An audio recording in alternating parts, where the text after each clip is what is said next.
Magsama-sama para sa bayan. Vote Pilipinas. Kumilos na, magparehistro ka. Vote Pilipinas. Makialam, makibahagi. Vote Pilipinas. Kumilos na, magparehistro ka. Vote Pilipinas.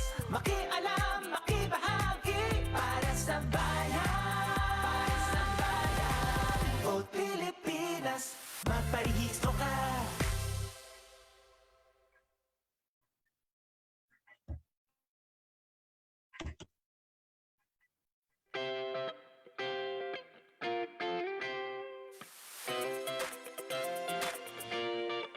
Vote Pilipinas. Tara, kumilos at makialam. Vote Pilipinas. Para sa kinabukasan ng bawat isa.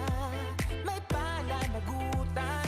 Alay natin para sa bayan. Ang boses mo'y gamitin. Karapatan ang kinin. Heto na ang pagkakataon para makibahagi ang boto mo.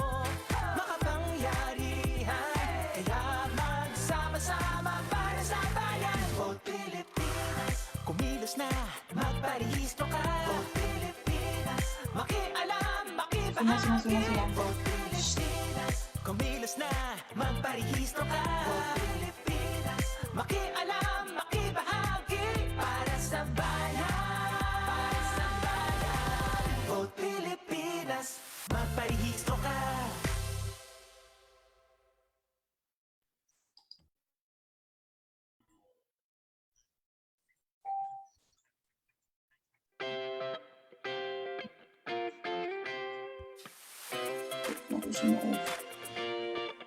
Vote Pilipinas. Tara, kumilos at makialam. Vote Pilipinas. Para sa kinabukasan ng bawat isa.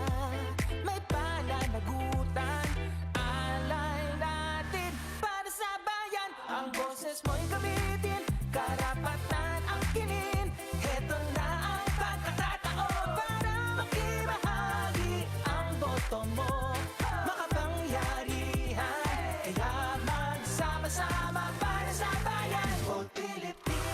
Kumilos na, magparehistro ka. Vote Pilipinas. Makialam, makibahagi. Vote Pilipinas. Kumilos na, magparehistro ka. Vote Pilipinas. Makialam, makibahagi. Para sa bayan. Para sa bayan. Vote Pilipinas. Magparehistro ka.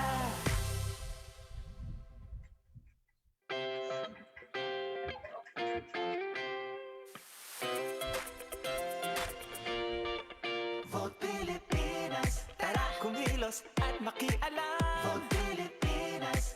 Para sa kinabukasan ng bawat isa. May pananagutan. Alay natin para sa bayan. Ang boses mo'y gamitin. Karapatan ang kinin. Heto na ang pagkakataon para makibahagi ang boto mo. Sama para sa bayan. Vote Pilipinas. Kumilos na, magparehistro ka. Vote Pilipinas. Makialam, makibahagi. Vote Pilipinas. Kumilos na, magparehistro ka. Vote Pilipinas. Makialam, makibahagi. Para sa bayan. Para sa bayan. Vote Pilipinas. Magparehistro ka.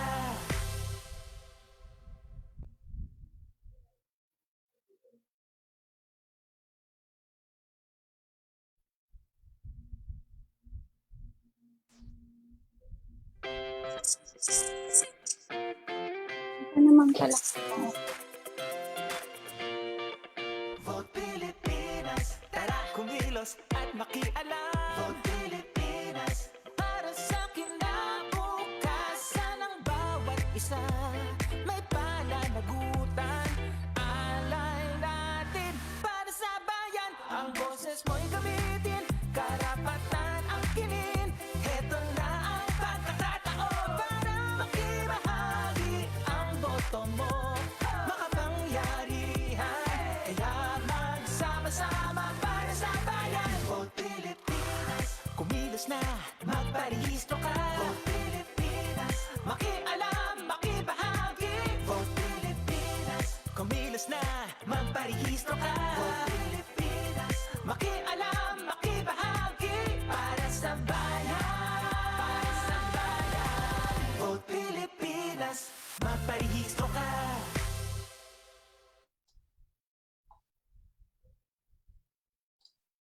Alright, so magandang gabi, mayad nga gabi, and maayong gabi sa inyong lahat. Welcome to the MindaNOW Magparehistro Ka Town Hall, brought to you by Vote Pilipinas and Commission on Elections. This is Marvin Almonte, your host, your youth leader, as well as an advocate and backpacker. And I'm Dor Dimonahan, the Chief Operating Officer of B81 Radio and Digital Media Network and CEO of CAD Concepts, serving as your host for today. Muli, maayong hapon sa inyong tanan. So first of all, we would want to thank everyone who took the time to spend their Friday afternoon with us. Kamusta ka na, Partner Marvin? Yes, I'm very much okay. Yeah, I just need more energy kasi medyo gloomy today. But yes, everything is great. Yeah, I love your hair, and you also seem blooming for today. And well, enough of that bolahan for both of us. So let's proceed to the program. And before we actually proceed to the program proper, we'd like to acknowledge our partners and everyone supporting the Vote Pilipinas campaign. Please watch this video.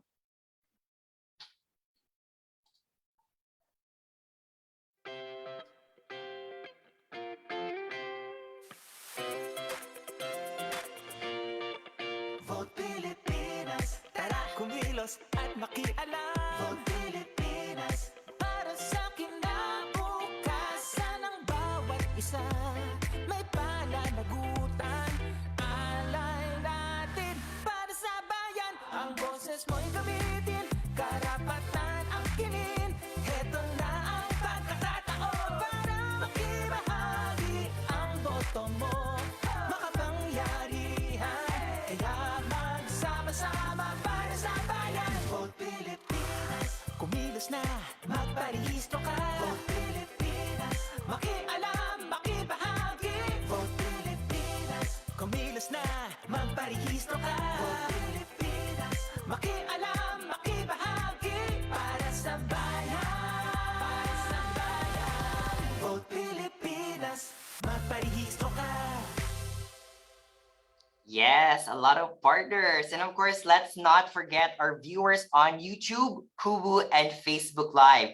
So outdoor, it's so nice to see na ang daming mga partners and viewers na sumusuporta sa initiative na ito. Alam naman natin na kahit nasa gitna tayo ng pandemic, may mga responsibilidad pa rin tayong kailangan gampanan. Kaya maraming salamat to all of you guys who are actually tuning in and will be tuning into our program. So we encourage you guys to send in your comments, questions, and even your greetings through our different platforms, and we'll try to respond and acknowledge them as best as we can. So I think we're already at the end of August, Dor, so medyo exciting, which means na malapit na tayo ulit makakarinig ng mga Christmas carols. Yes, I'm so excited for that. And more importantly, we're getting very close to the 2022 national elections. So we have 1 month left before voters registration ends. So nako, ang lapit na. Ang sobrang lapit na rin ng deadline. So kaya if hindi pa kayo nakapag-rehistro, don't keep waiting and sign mo na to. Di ba, Dor? Yes, that's correct, Marv. So to all our viewers, ayain nyo na ang inyong friends and family. Tara na't magtulungan para sama-sama tayong rehistrado at boboto sa paparating na 2022 elections. If you need assistance, you may access the voter registration service test through votefilipinas.com, the official Vote Pilipinas website. The Vote Pilipinas website and today's town hall event are just glimpses of the efforts of the campaign that has made in getting everyone to join in the conversation to register to vote. So what started as a passion project, Marv, Vote Pilipinas has turned into a non-profit and non-partisan information campaign and is now recognized as the official voter registration information campaign of COMELEC. Awesome, isn't it? So stay tuned because we have a lot in store for you today. COMELEC representatives will be joining us to give us insights on the current data, particularly in the MindaNOW region, a roundtable discussion with sector representatives featuring interviews with election officers and our esteemed partners. Yes. And dagdag pa dito ang mga paalala sa pagpaparehistro at ang pagkakataon na masagot ang inyong mga katanungan sa tulong ni Attorney Eliza David Sabile, Director 3 of Education Information Department of COMELEC. And lastly, because we want to maximize our reach and motivate the people to register, we'll also be premiering another hashtag Magparehistro Ka video and exciting hashtag Magparehistro Ka challenge. So guys, keep on streaming. So if you wanted to share this event with your friends and also your followers, feel free to do so. And of course, use the hashtag Vote Pilipinas, hashtag Magparehistro Ka, and hashtag Para sa Bayan. Wow, I like that, Mark. So it's gonna be a busy day for everyone. So might as well open the program with a performance. So kicking off the Magparehistro Ka Town Hall is a busker who uses the streets both as a playground for his creative ideas and as a means to speak freely of those ideas using witty lyricism and superb guitar work. He conveys stories about the realities of life, the joys of love, and the pains of heartbreak, all the while delivering these realities to the harsh realities often experienced on the streets. So, ladies and gentlemen, let us all welcome Martin Briggs.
Vote Pilipinas.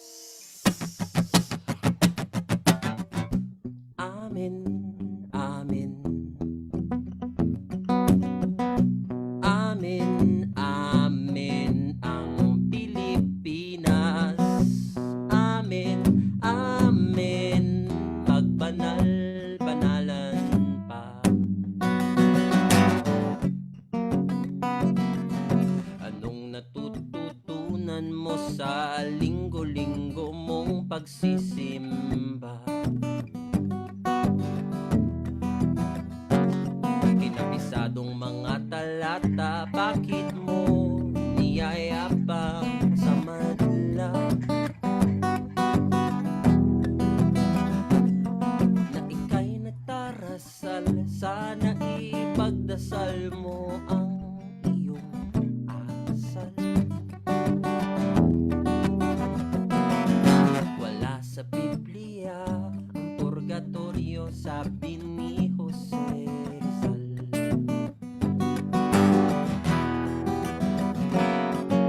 Maraming may tatot, tumiinom, nagpapausok pero di nagpapanggap katulad mo. Maliwanag kang mensahe, di kami na masahe. Huwag ka masyadong komportable. Pare-parehas ang rehas natin, pare damang-dama. Sobra ka na, huwag na kayo magbanal-banalan pa. Mahirap ang bansa pero may magandang kapilya. Pag di kasali sa labas may pila, pero kay tamis ng tila. Di nagpapayad ng buwis pero nagbubuwis ng buhay ng iba. Mabait para magpadala sa sa langit. Maraming may tattoo tumiinom, nagpapausok pero hindi nagpapanggap katulad mo. Maliwanag ang mensahe, di kami na masahe. Huwag ka masyado komportable. Pare-parehas ang rehas natin, pare. Damang dama, sobra ka na. Huwag na kayo magbanal-banalan pa. Sa kalsada nagkalat, tintang pulang pinangsulat ko sa kanta. Sabi ni Magalo na walang payapa kung barili ginagamit pa.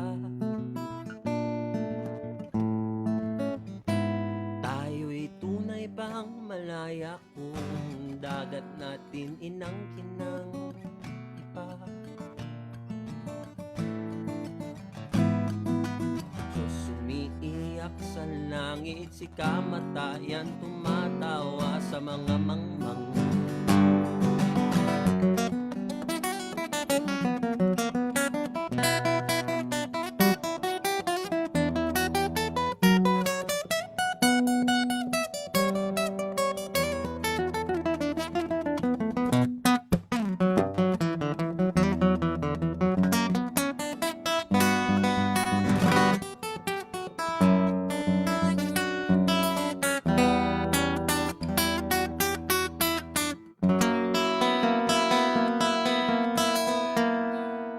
Maraming may tattoo tumiinom, nagpapauso.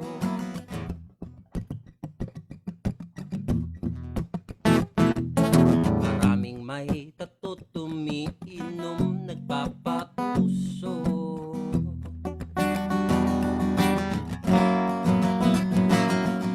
Maraming may tattoo tumiinom, nagpapauso pero di nagpapanggap katulad mo.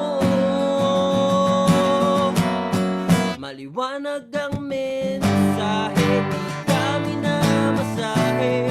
Huwag ka masyadong komportable. Pare-parehas ang rehas natin, pare. Damang dama, sobra ka na. Huwag na kayo magbanal-banalan pa.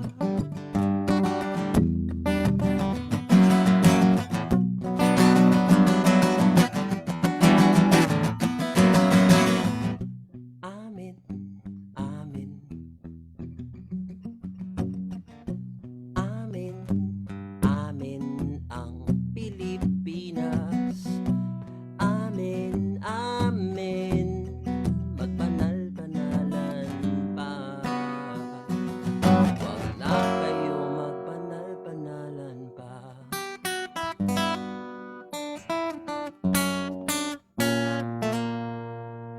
Magparehistro ka. Vote Pilipinas.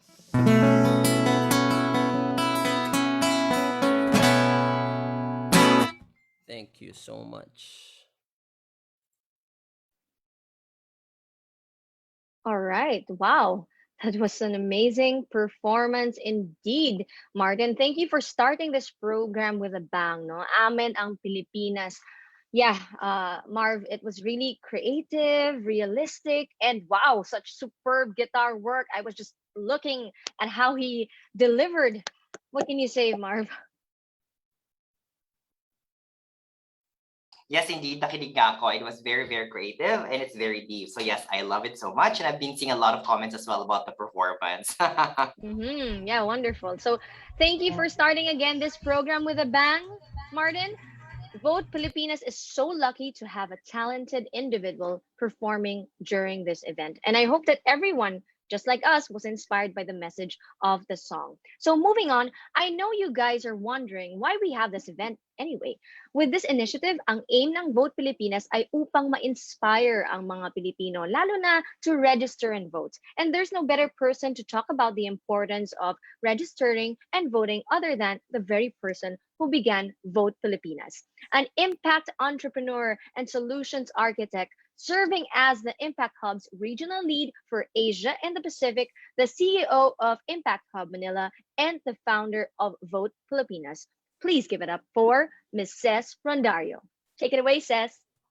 Thank you, Dor, and thank you, Marv. Thank you. First of all, I want to thank both of you for hosting today. We're actually, if I may just mangbubuking lang ako, we're actually at a shoot right now for an infomercial that we're doing for the campaign.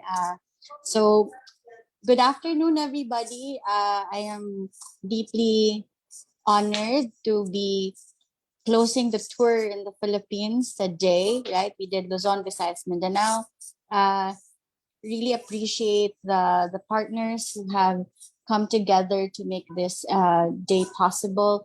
We want to thank, of course, our principal partner, Comelec, represented today by Director David Sabile. Hello po, good afternoon.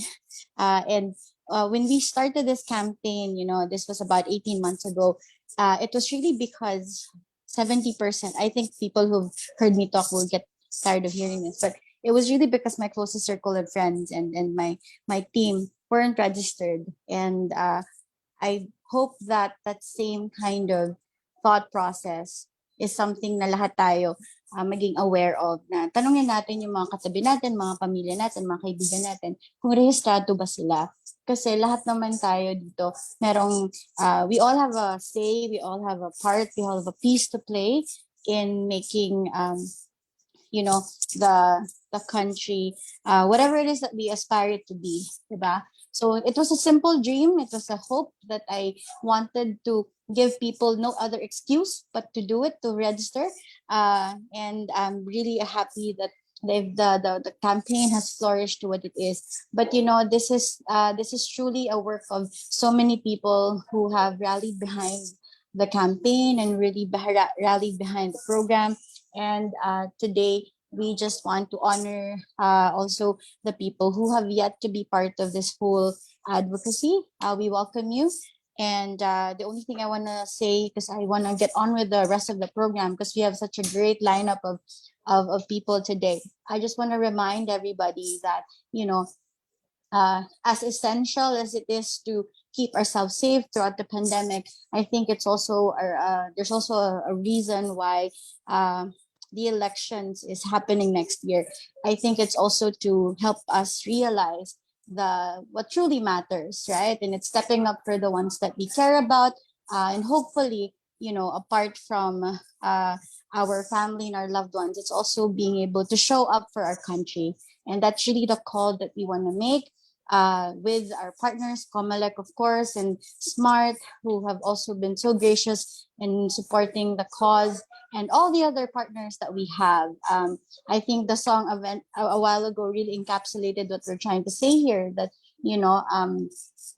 atin to, bansa natin to, and there is nobody else who is responsible to making it the best country that it can be apart from all of us. So again, thank you so much to everybody who is here in the town hall. And we hope that you enjoy and you learn, and that whatever you take from today, you share it with the people around you. Yun lang po yung hope namin. Sana yung mga takeaway natin, hindi lang magstay sa atin, pero lalo pa natin ikalat sa mga tao sa paligid natin. So thank you again to everybody, to our partners, Comelec, to all of the people who will be part of the panel. Salamat po sa suporta at salamat po sa panahon na binibigay ninyong lahat. Good afternoon, everyone. Thank you so much. All right. Thank you so much. Maraming salamat, Ces, and thanks for the truly making your passion into action para sa bayan. So we definitely need more people like you to, of course, contribute in our nation building. So mabuhay ka, Ces. Thank you so much. That was very indeed inspiring. Yes.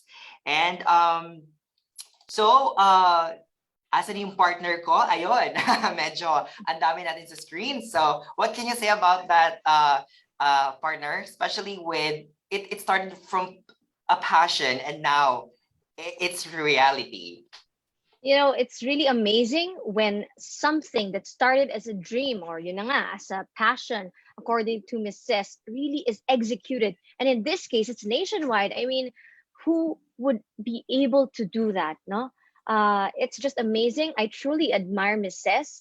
And that's the reason why sa lahat po na nanonood, no, ito po ay para sa inyo. Para po madami yung, malaman nyo ang nangangailangan impormasyon and malaman din natin kung ano ang magagawa natin para sa bayan.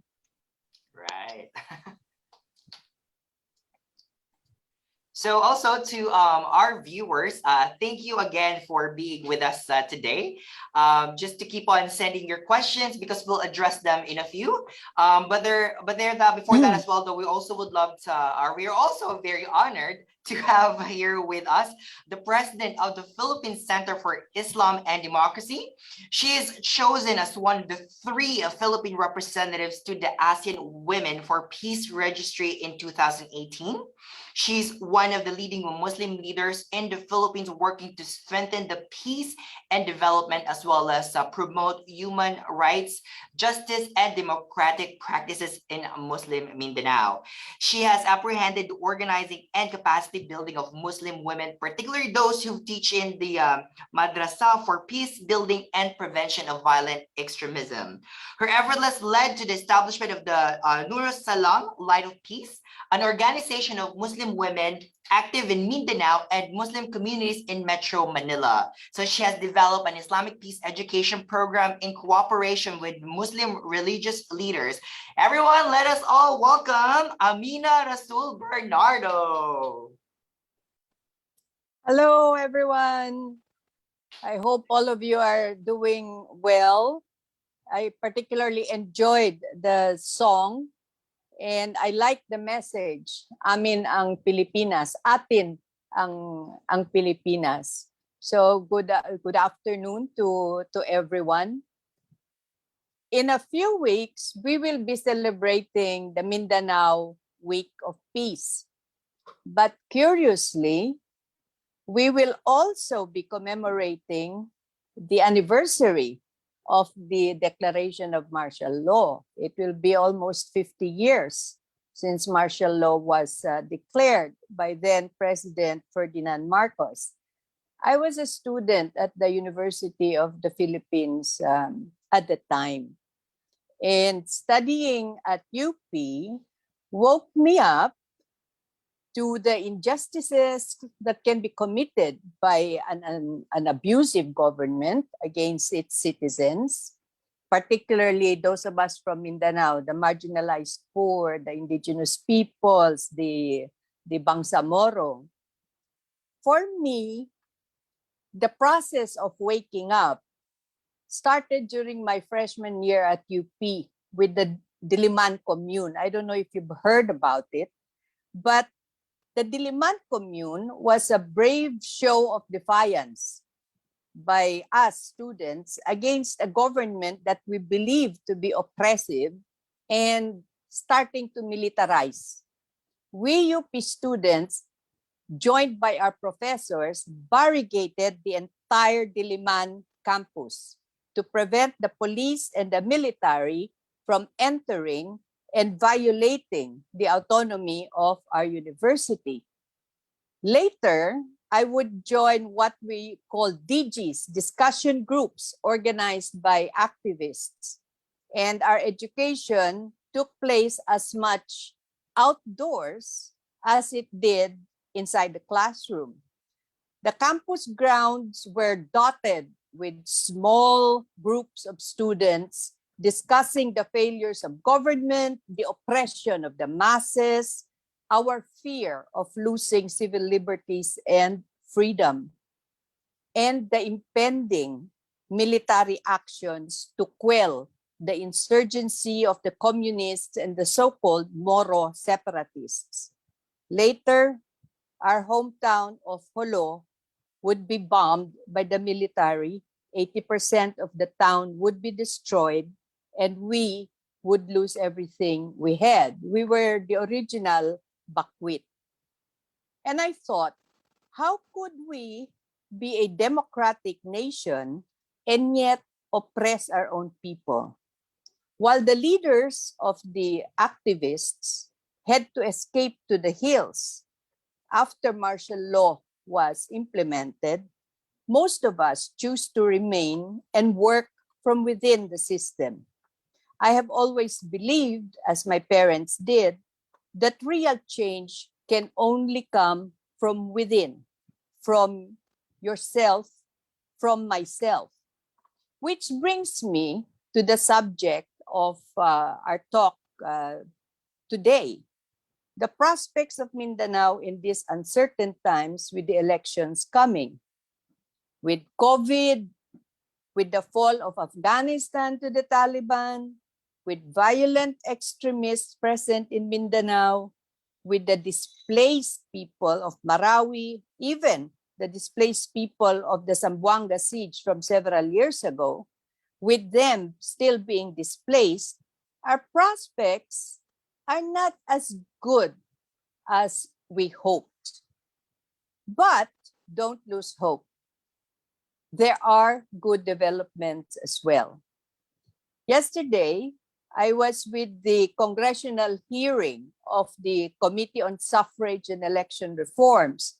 They had a joint meeting with the Committee on Muslim Affairs and the Special Committee on Peace, Reconciliation, and Unity. And they were discussing resetting the first regular elections in the Bangsamoro Autonomous Region in Muslim Mindanao, or BARM.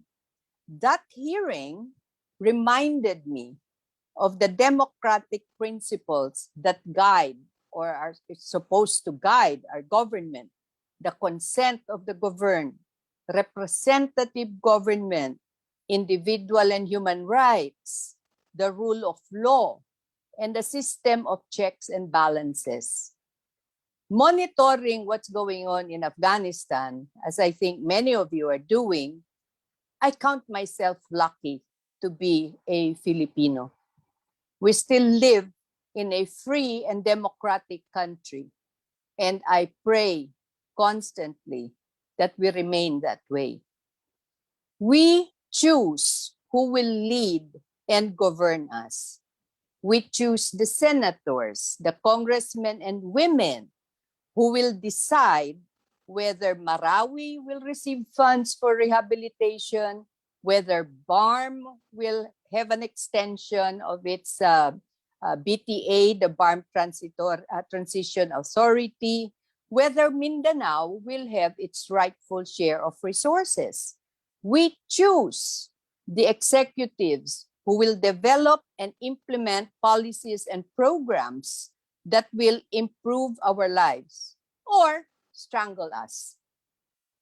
Will the next president and local government executives support education, human rights, a better health system, better opportunities for young people? Or will they undermine the foundation of peace and democracy that we enjoy? It is our choice. We choose because we elect. There are those who will say, what does it matter anyway? They will cheat or buy the elections. To which I say, not if 7 million new registrants say my vote matters. The power of 1 times 7 million.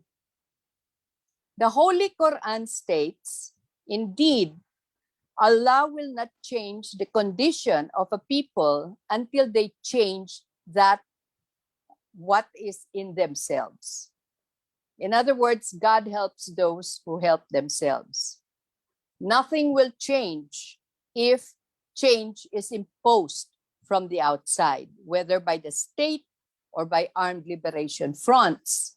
Nothing will change if the people themselves do not willingly change their own conditions. That's why I'm so excited that all of you see that if we are to change the system, it starts with us. It starts with the one. One voice matters. One vote matters. But first, magparehistro. Thank you and see you soon.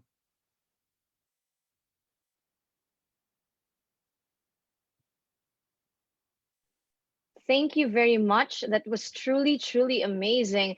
You know, I've been engaged in research on the marginalized poor and indigenous communities, and hearing Miss Amina truly inspired me to continue my research on the topic.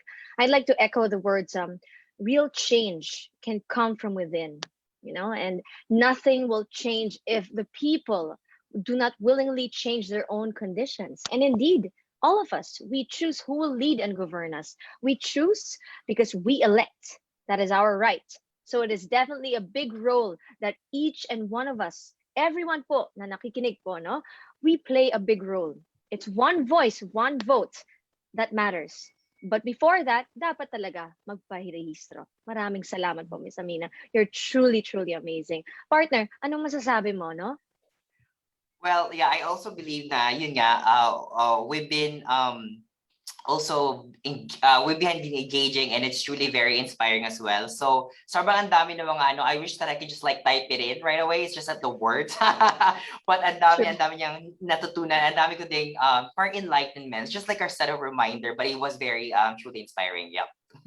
Okay, thank you very much. No, for sure, gustong malaman ng ating viewers kung ano na ba ang estado ng voter registration sa Pilipinas at sa Mindanao. So to answer our questions, we have COMELEC Director 3 of Education and Information Department, Attorney Eliza David Sabile, to talk about the current status of voter registration. Take it away, Attorney Eliza. Thank you, Dor and Marvin. Good afternoon, everyone. Yeah.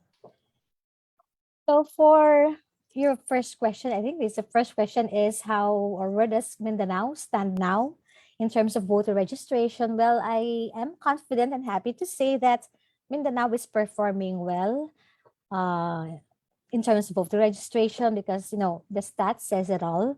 I remember Director James Jimenez already mentioned last time that we already hit the target, no? We have reached our target, yung 4 million for newly registered voters. And actually, we didn't just reach our target, but we even went beyond our target. And that holds true for Mindanao, no? In all regions of Mindanao. You know, Dor and Marvin, there were even areas in Mindanao, no, that where a declaration of ECQ and MCQ were had. But despite of that, they were able to register as much voters. So lahat ng regions dun. We earlier we looked at the stats. So lahat sila, they went beyond the target set by the commission. So that's a good thing. And I think that is also a good indication that the Mindanaoans are really interested, no, and willing to participate in the upcoming political exercise, the national and local elections in 2022. And for, sorry. That's wonderful, no, ma'am. Our attorney, I truly admire yung atong mga kababayan in Mindanao. The spirit is there, the energy is there, even amidst the ECQ, so many Qs already. So given that, no, and it's a very good thing that we went beyond the number. The next question is, how many newly registered voters are there in Mindanao, attorney? Right now we have we have 1,308,655 to be exact. So, ang laki no, 4 million, pero meron tayong more than 1 million that comes from Mindanao. Wow. Oh, wow, no? Go ahead, partner. Yeah, that's actually amazing. So, actually, medyo slow ako sa numbers, pero if that's 1,308,655, that's a lot already, which is amazing that we have that numbers as registered voters. So technically, our third question would actually be, what is now the total number of newly registered voters? We have right now a total of newly registered voters for all the islands, no? Luzon, Visayas, and Mindanao. We have, again, to be exact, 4,744,950. That is this is as of July 2021. Wow. Ang dami na. Medyo yung numbers too. So, but considering that it is continuously growing, which is actually a good sign, I think, right? Yes, and we're not yet done with registration, di ba? We still have until September 30. So madadagdagan pa yung mga datos na yan. Yes. Yes, sa mga gusto Sounds humabol pa, di ba? Oh, Yeah. Thank you for that, attorney, no? And you know what's amazing? As I was hearing the numbers, they were so precise. But usually you'd say a million something, but yours was like 1,308,655, and that's really wonderful. Now the data is really very important. So here's probably one very important question that many are wondering and also looking forward to hear your answers on. Are there any Comelec announcements or updates that you'd like to share, such as perhaps like in the past town halls, satellite registrations in malls? What can you say about that, yes. attorney? That's a wonderful question.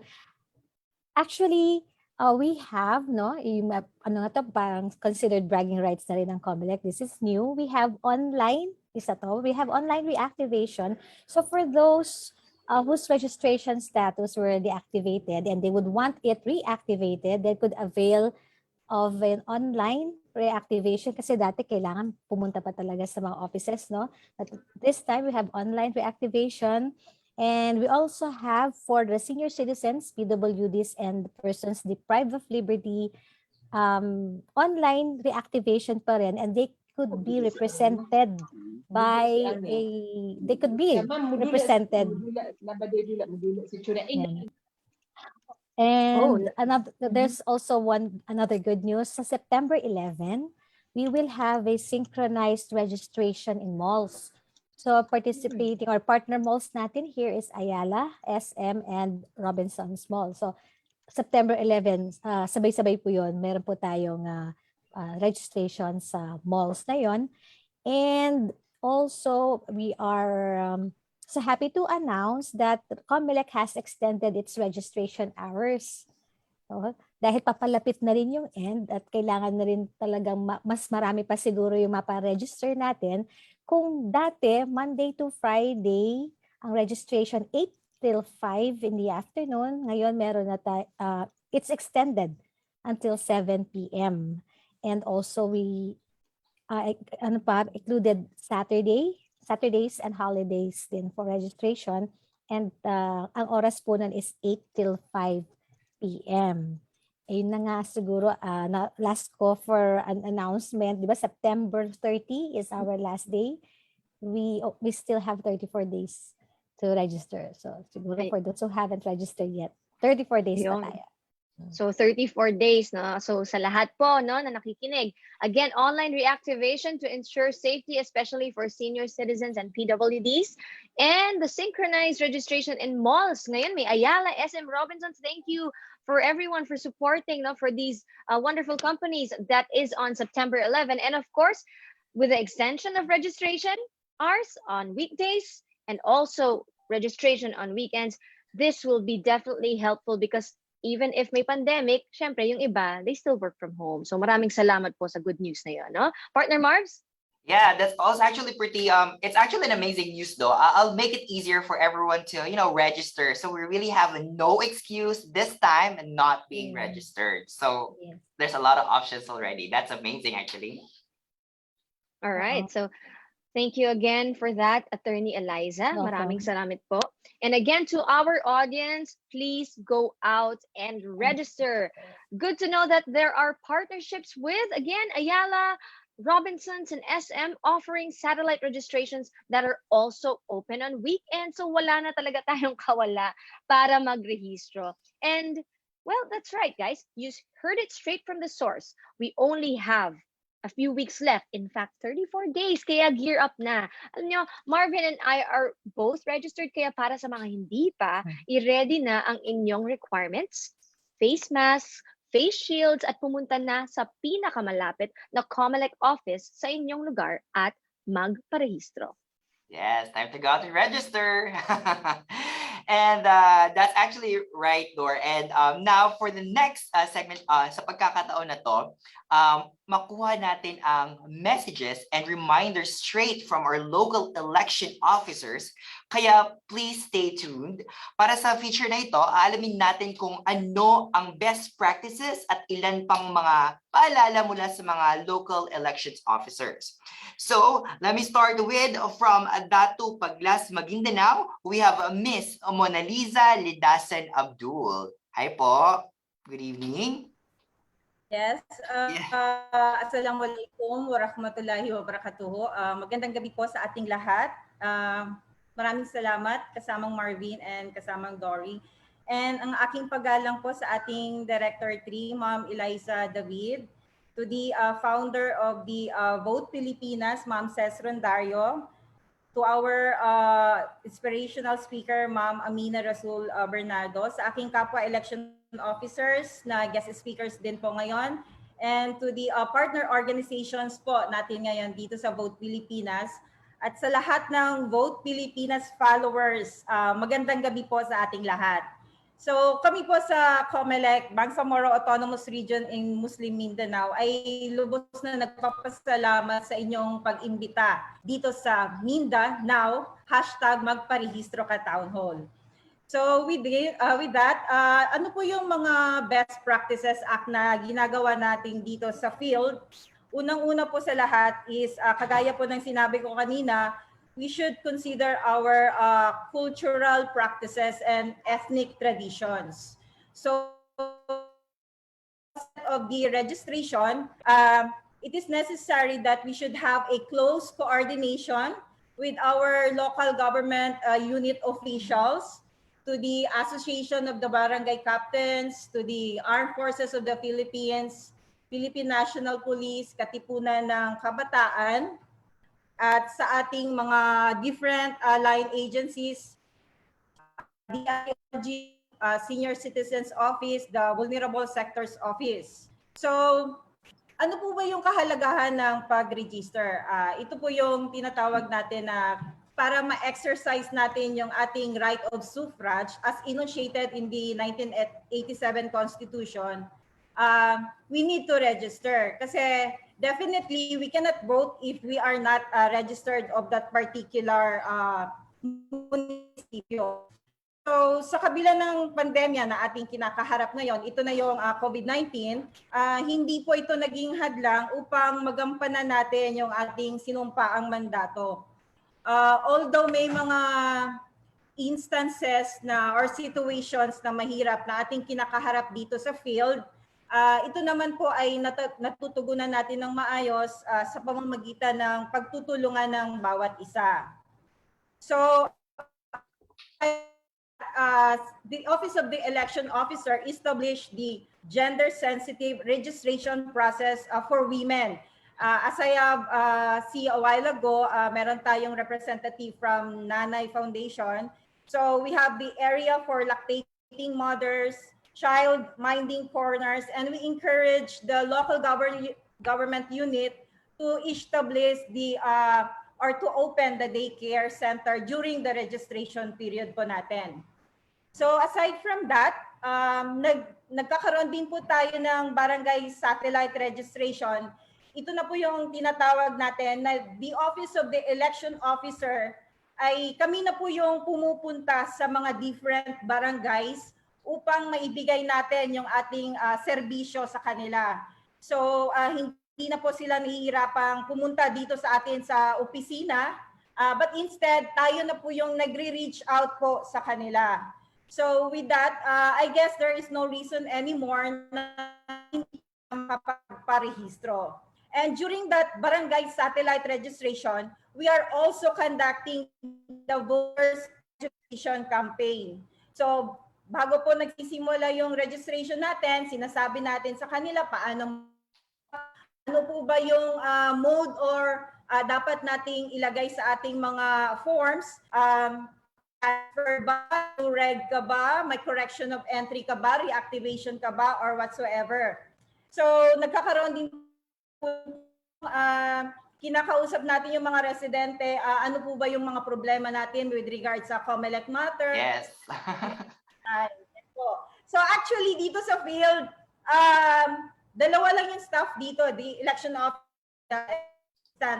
But then we are doing all our best na para yung serbisyo natin maibigay po talaga sa constituents. Lalong-lalo na po dito sa Dato Paglas, alam naman natin yung the area is a fourth class municipality. So aside from that, medyo marami ako sasabihin to encourage Yeah. namimigay din po tayo ng mga flyers Yeah. na like this one, this is come from headed by Ma'am Commissioner Guanzon. So ito po, pinapamigay natin ito sa mga market days. Namigay po tayo sa front desk officer ng LGU. During the payout ng tayo ng flyers. Then hindi rin po natin pinalampas itong rest bakuna day. Yung mga sa labas tayo ng sa labas tayo ng gate ng gymnasium, kinakausap natin hindi magparehistro, magparehistro na po. Wow. Then with that, Actually, Miss Mona Lisa, sobrang na-amaze ako kasi ang dami na palang initiative, which is very amazing. At least, actually, nasa introduction pa lang tayo, pero ang dami mo na na-share, which I'm very amazed about that. Also, we still have 2 more for this round, where you're also going to be sharing, we'll be asking you questions. Also, po, tonight, we'll also welcome from Tungawan, Zamboanga, Sibugay, we have Miss Maria Lorena Guevara. Hi po, ma'am. Andito po ba si Miss Maria Lorena Guevara? Hi, good evening. Hi po. And also from Panubo City, Davao del Norte, we also have Attorney Norberto Sansuna Jr. Hi po, sir. Good evening. Hello, good evening. Yes, we are very pleased to welcome you all. So good evening po, and thank you for taking the time to be here with us tonight. Yes. So actually, meron po kami mga katanungan to all 3 of you. Actually, kanina marami na-share na initiative si Ms. Lorena, which is actually very amazed. Kung pwede pala nagsulat na ako just also sa, for me to be able to share, right, partner? Kasi partner din, medyo wow. Okay, so totally na-amazed kami.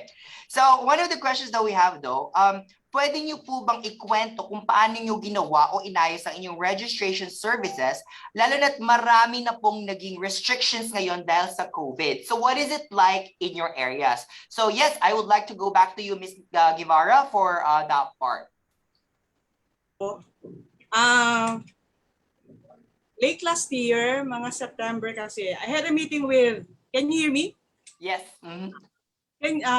Good evening, everyone. To my director, patingin ko muna, Director David, and to our guest speaker, Honorable Amina Bernardo. Buenas noches. I'm from Region 9, Zamboanga. So as early as August or around July, I had meeting with the ABC, so bali yung Association of Barangay Captains.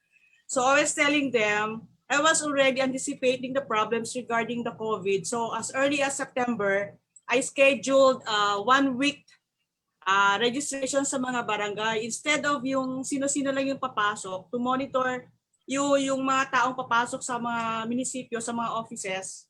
For me, what I did was scheduled by barangay for 1 week. So by around April, tapos na kami lahat. So I have 25 barangays. So natapos ko yan weekly, ni-schedule ko. Along with the mandatory, yung face mask, face shield, yung mga alcohol and sprays and everything. So yun, ngayon, bale, i-checkas na lang yung mga pumupunta dito sa amin, yung mga hindi pwedeng pumunta nung ni-schedule ko by barangay. But we also scheduled yung 4 Saturdays for satellite registration. And I had one special satellite registration in MILF camp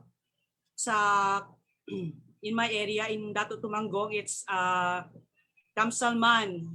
So yung area na yun, the 113th base Okay. Medyo, I think my technical problems ni Miss Maria Guevara. So I think we can actually go back later on sa kanya. Yes, of course, this time we would love to hear from Attorney Sensuna Jr. About po kung paano nyo po naging or paano po naging initiative niyo considering na meron tayong COVID restrictions. Yes, thank you. So nung nag-resume kami ng registration, una po namin ginawa is we adopted this window-only transaction policy. So obviously, wala nang clients allowed inside. So we adjusted. We have several windows sa office. We just put the plastic barrier where we can conduct the entire process from the interview to the checking of the forms and also the capturing of the data, the photo, the fingerprints, and the signature. So yun po yung major change namin sa office. Oh, that's amazing. I love that. I'm sorry, what's the term again na ginamit nyo? Did you say the term barrier, right? Oh, yeah, we plastic barrier. Yeah. Okay, that's pretty cool. That's actually pretty innovative then.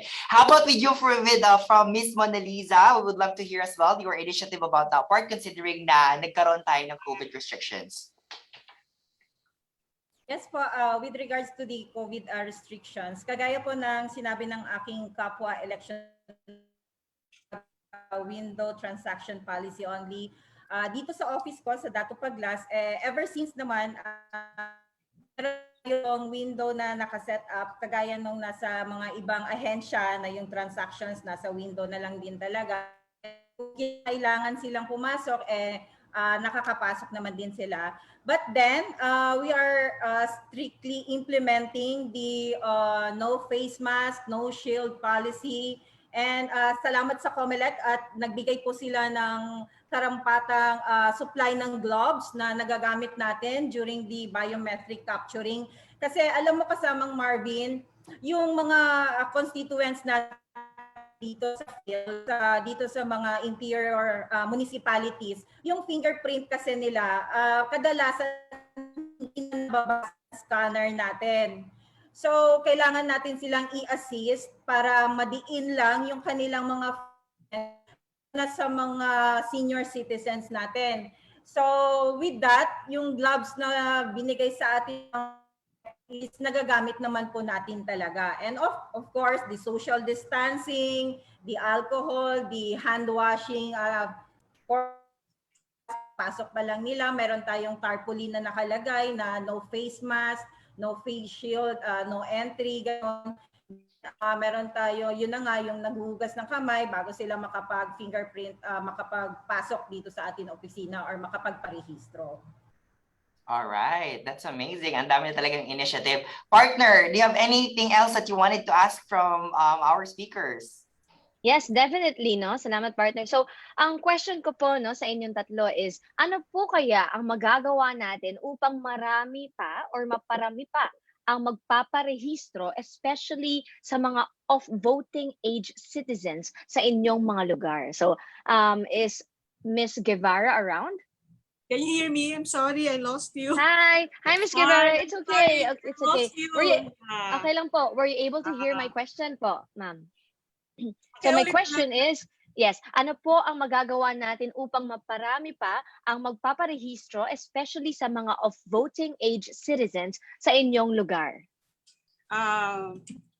Actually, yung SB natin, Sangguniang Bayan, we have one SK, yung presidente ng SK is part of the SB. So part din ng information campaign natin, ang SB, including the SK president.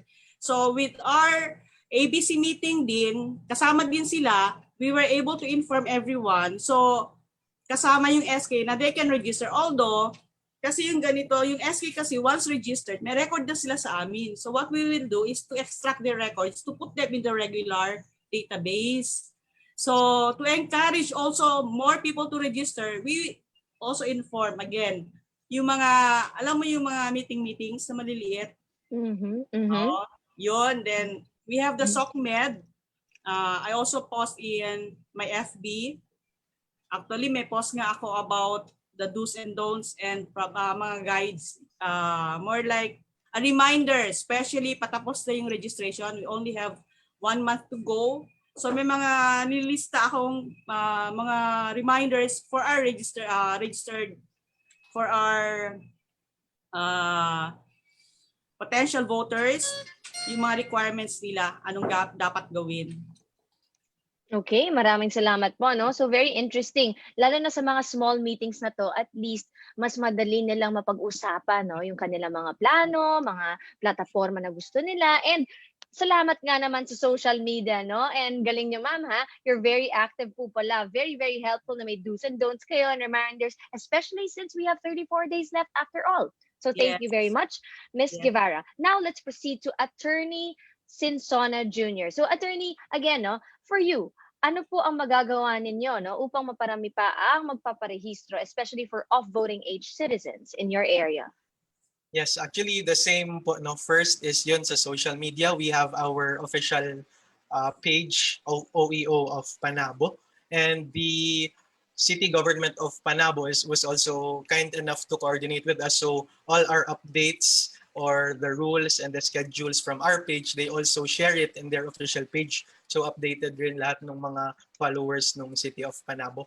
And also, like with the other OEOs, we also conduct barangay satellite registration.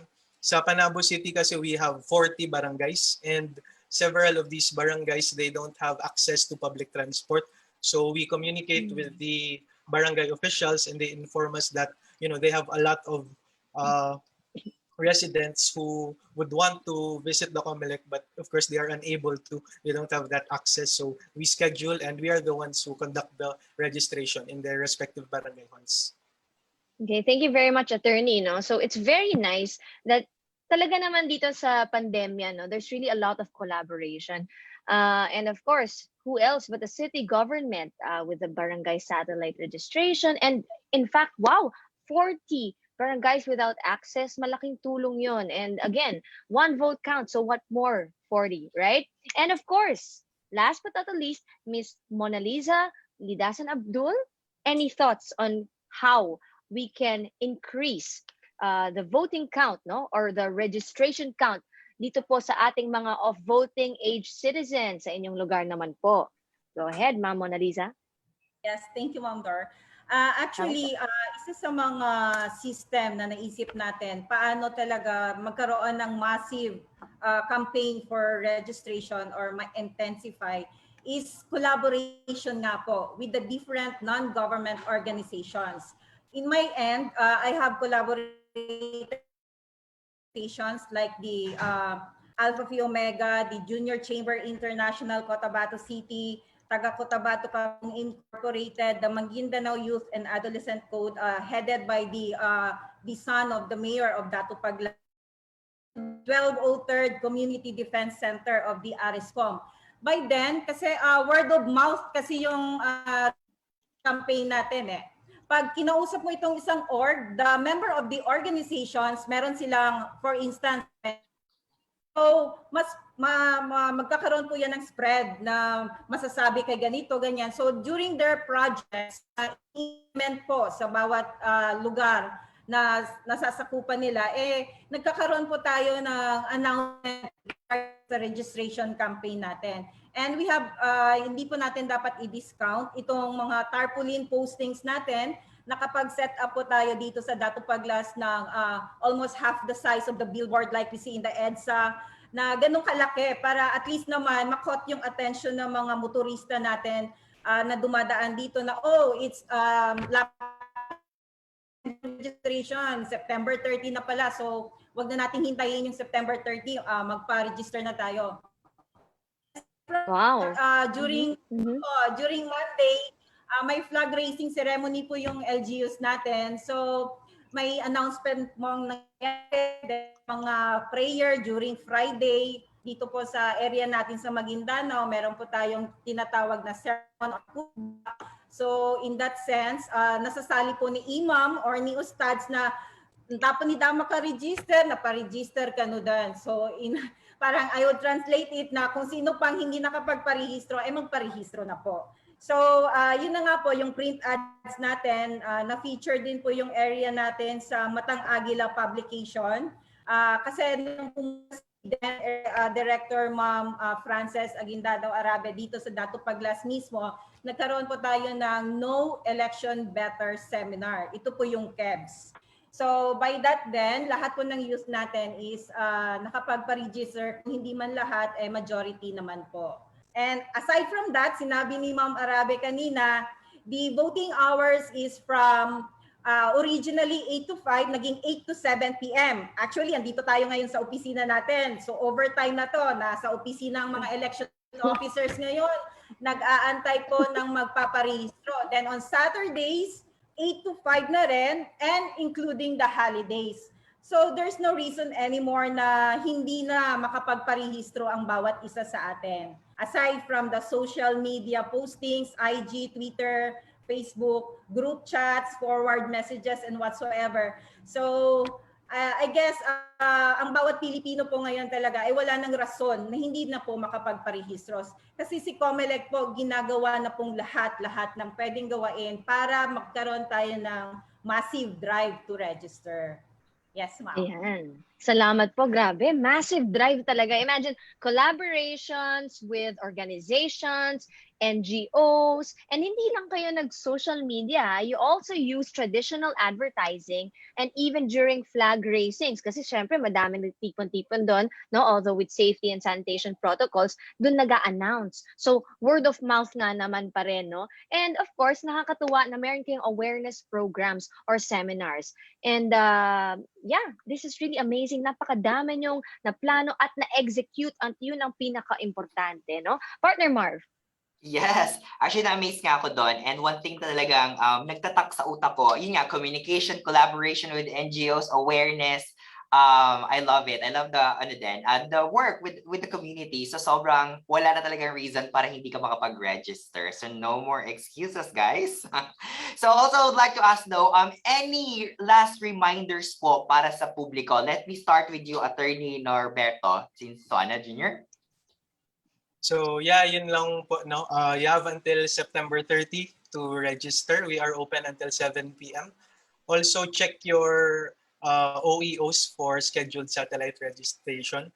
But more importantly, remind ko everyone that the power to choose your elective officials, it's in your hands. So please exercise your right to vote. All right, exercise to vote. Okay, next up po, Ma'am Mona Lisa. Any reminder po para sa publiko? Kung tayo po ay nasa tamang edad na po, wag na po nating hintayin ang September 30 na end of registration natin. Pumunta po tayo sa opisina ni COMELEC.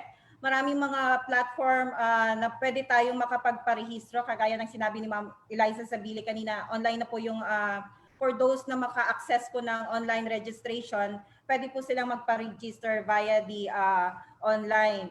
And I would advise to the Filipino populace na bisitahin po natin yung opisina ni COMELEC. Alamin po natin yung ating registration status, kung ito ba ay active or inactive. Para kung dumating man yung eleksyon, hindi na po tayo nagagalaite na magagalit sa ating mga election officers, or wala na sa listahan. So I would encourage each and everyone to please visit your election officer's office kasi open naman po kami 8 to 7 ng gabi and 8 to 5 ng Sabado at holidays. Maraming salamat po. Ayun. Thank you so much for that. Talaga wala talaga reason para kalimutan ninyo ang registration, guys. So, sa mga nanonood, wala nang excuses. How about po sa inyo, Ma'am Maria Guevara? Ano po yung reminder sa publiko? Let me read my post. Can you hear me? Kasi may na yung mosque, may sound na. Can you hear me? Yeah, okay na po. Okay. Let me read my post sa FB. For all reminders, tips po sa mga potential registrants natin. Please wear face shield, face mask, observe the mandatory social distancing. Number 2, please be at our office early to be accommodated. Influx of prospective registrants are expected kasi last 1 month na lang eh. If it's possible, schedule your registration online. There are areas with stable internet. Sa amin po, hindi. So, if online registration is not feasible and if you can, please download forms and fill them up to lessen your exposure to big crowds. So we have to consider the COVID ngayon. Please bring valid IDs. Hindi po pwedeng barangay certification at saka barangay IDs. And lastly, please make yourselves presentable before the camera. Minsan kasi nakakalimutan ng mga voter aplikante natin, yung mga magre-rehistro, na you have to look presentable sa camera kasi ginagamit yung certification natin as a form of ID. So yun lang po yung akin. Tips lang po. Thank you. Yes. Thank you so much po. Actually, napaka-importante nung last part na sinabi that you have to look presentable. Kahit ako, di ba? I mean, we have to look cute sa mga pictures natin. We're gonna use that ID. So, right, partner? Okay. So, at least nakakatuwa naman ang mga impormasyon. Today, very informative. Wala po kaming masabi but too much information. I'm very amazed how we collaborate with the community as well as yung mga initiative po natin, especially that there's a COVID restriction going on. So, also, I would love to, or partner, meron ka pa bang any questions na gusto mong idagdag before we proceed to the next part?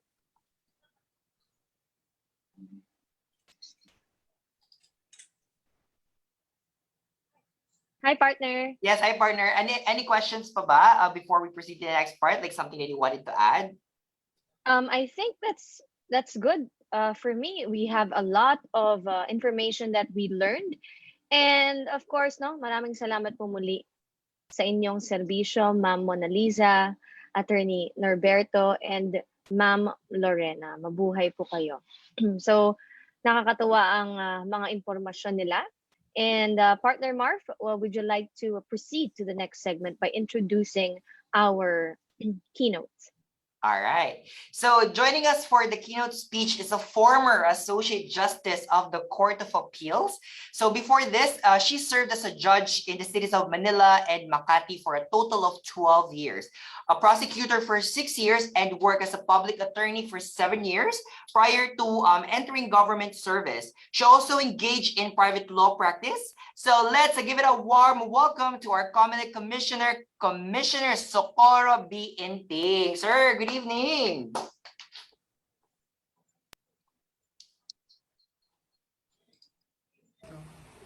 Maayong hapon sa inyong tanan. Una sa tanan, gusto ko magpasalamat sa inyong pagtambong dinhi sa atong aktibidad karong hapuna. Base na tingala mo, ngano ka mauko magbinisaya. Natawo ko sa bansalan Davao del Sur. Unya, nidako ko sa Davao City kung asa ko nahuman sa akong abogasiya og nagtrabaho bag-o ni balhin sa Manila. Isip usa ka komisyoner sa Comelec na ako karon sa inyong atubangan para muhatag sa inyo og kadasig pagparehistro para makaboto sa umaabot na pilian. Akong i-special mention ang atong mga kaigsuunan na miyembro sa IT o indigenous peoples, mga lumad ug uban pang mga tribo sa Mindanao nga moapil sa voter registration na pagahimuon hangtod lamang sa katapusan sa sunod nga bulan. Importante nga kita mamahimong rehistrado tungod kay kini ang unang lakang para makapili ta sa atong mga lideres. Kung dili ka makapagrehistro, dili ka makaboto. Kung dili ka makaboto, dili makalingkod sa posisyon ang mga kandidato nga naay maayong plano sa atong tagsa-tagsa nga lungsod. Kung kamo 18 anyos na o residente sa munisipyo kung asa mo buot mo boto, sulod sa 6 ka bulan bago ang eleksyon, palihog lang adto mo sa opisina sa Comelec, magdala og valid ID para maproseso ang inyong pagparehistro. Ang inyong COMELEC nakasabot na naatas sa sulod sa usa ka pandemya. Tungod niini, aduna tay mga inisyatibo nga giimplementar isip panagang sa peligro nga gidala sa COVID-19. Sama sa pagpaubos sa kadaghan sa botante sa atong mga presinto aron masunod ang social distancing. Pagpalit og dugang nga vote counting machines, pagpataas sa voting hours, ug pagdungag sa polling centers. Akong balikon, kutob na lamang sa September 30, 2021, kita pwede magparehistro. Naa na lamang kay 34 nga adlaw para mamahimong butante sa umaabot na pimiliay. Dili na nato hulaton nga moabot pa kanang adlaw sa September 30. Usa ta magparehistro. Kay base magtapok ta sa opisina ug mukanat pa ang virus. Unya, kung rehistrado na ta, dili ta makalimot nga mugawas sa atoang mga pinamalay. Sa Mayo 9, 2022, muadto ta sa presinto ug atong iboto ang mga kandidato nga tan-aw nato mamahimong instrumento sa kalinaw ug kalambuan sa nasod Pilipinhon. Before I end, let me exhort everyone to remain healthy and strong para makaboto ta sa umaabot nga piniliay. Wear face mask and face shield. Observe social distancing and wash our hands frequently. Daghang salamat sa inyong pagpaminaw. Amping mo kanunay ug maayong hapon sa inyong tanan.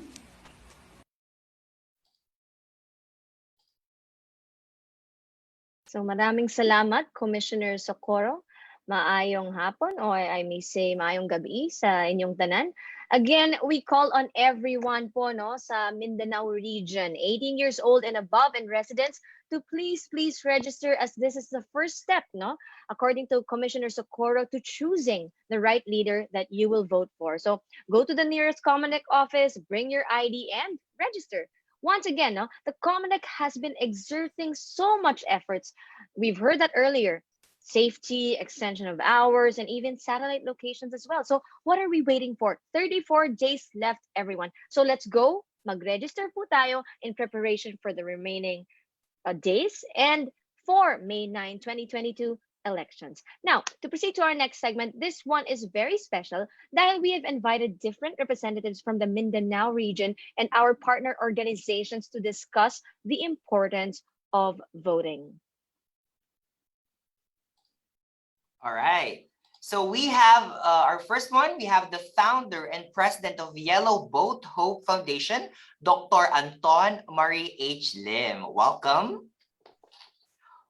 Also with us is the chair of Philippine LGBT Chamber of Commerce, Mr. Ron Astilas. Welcome po, sir.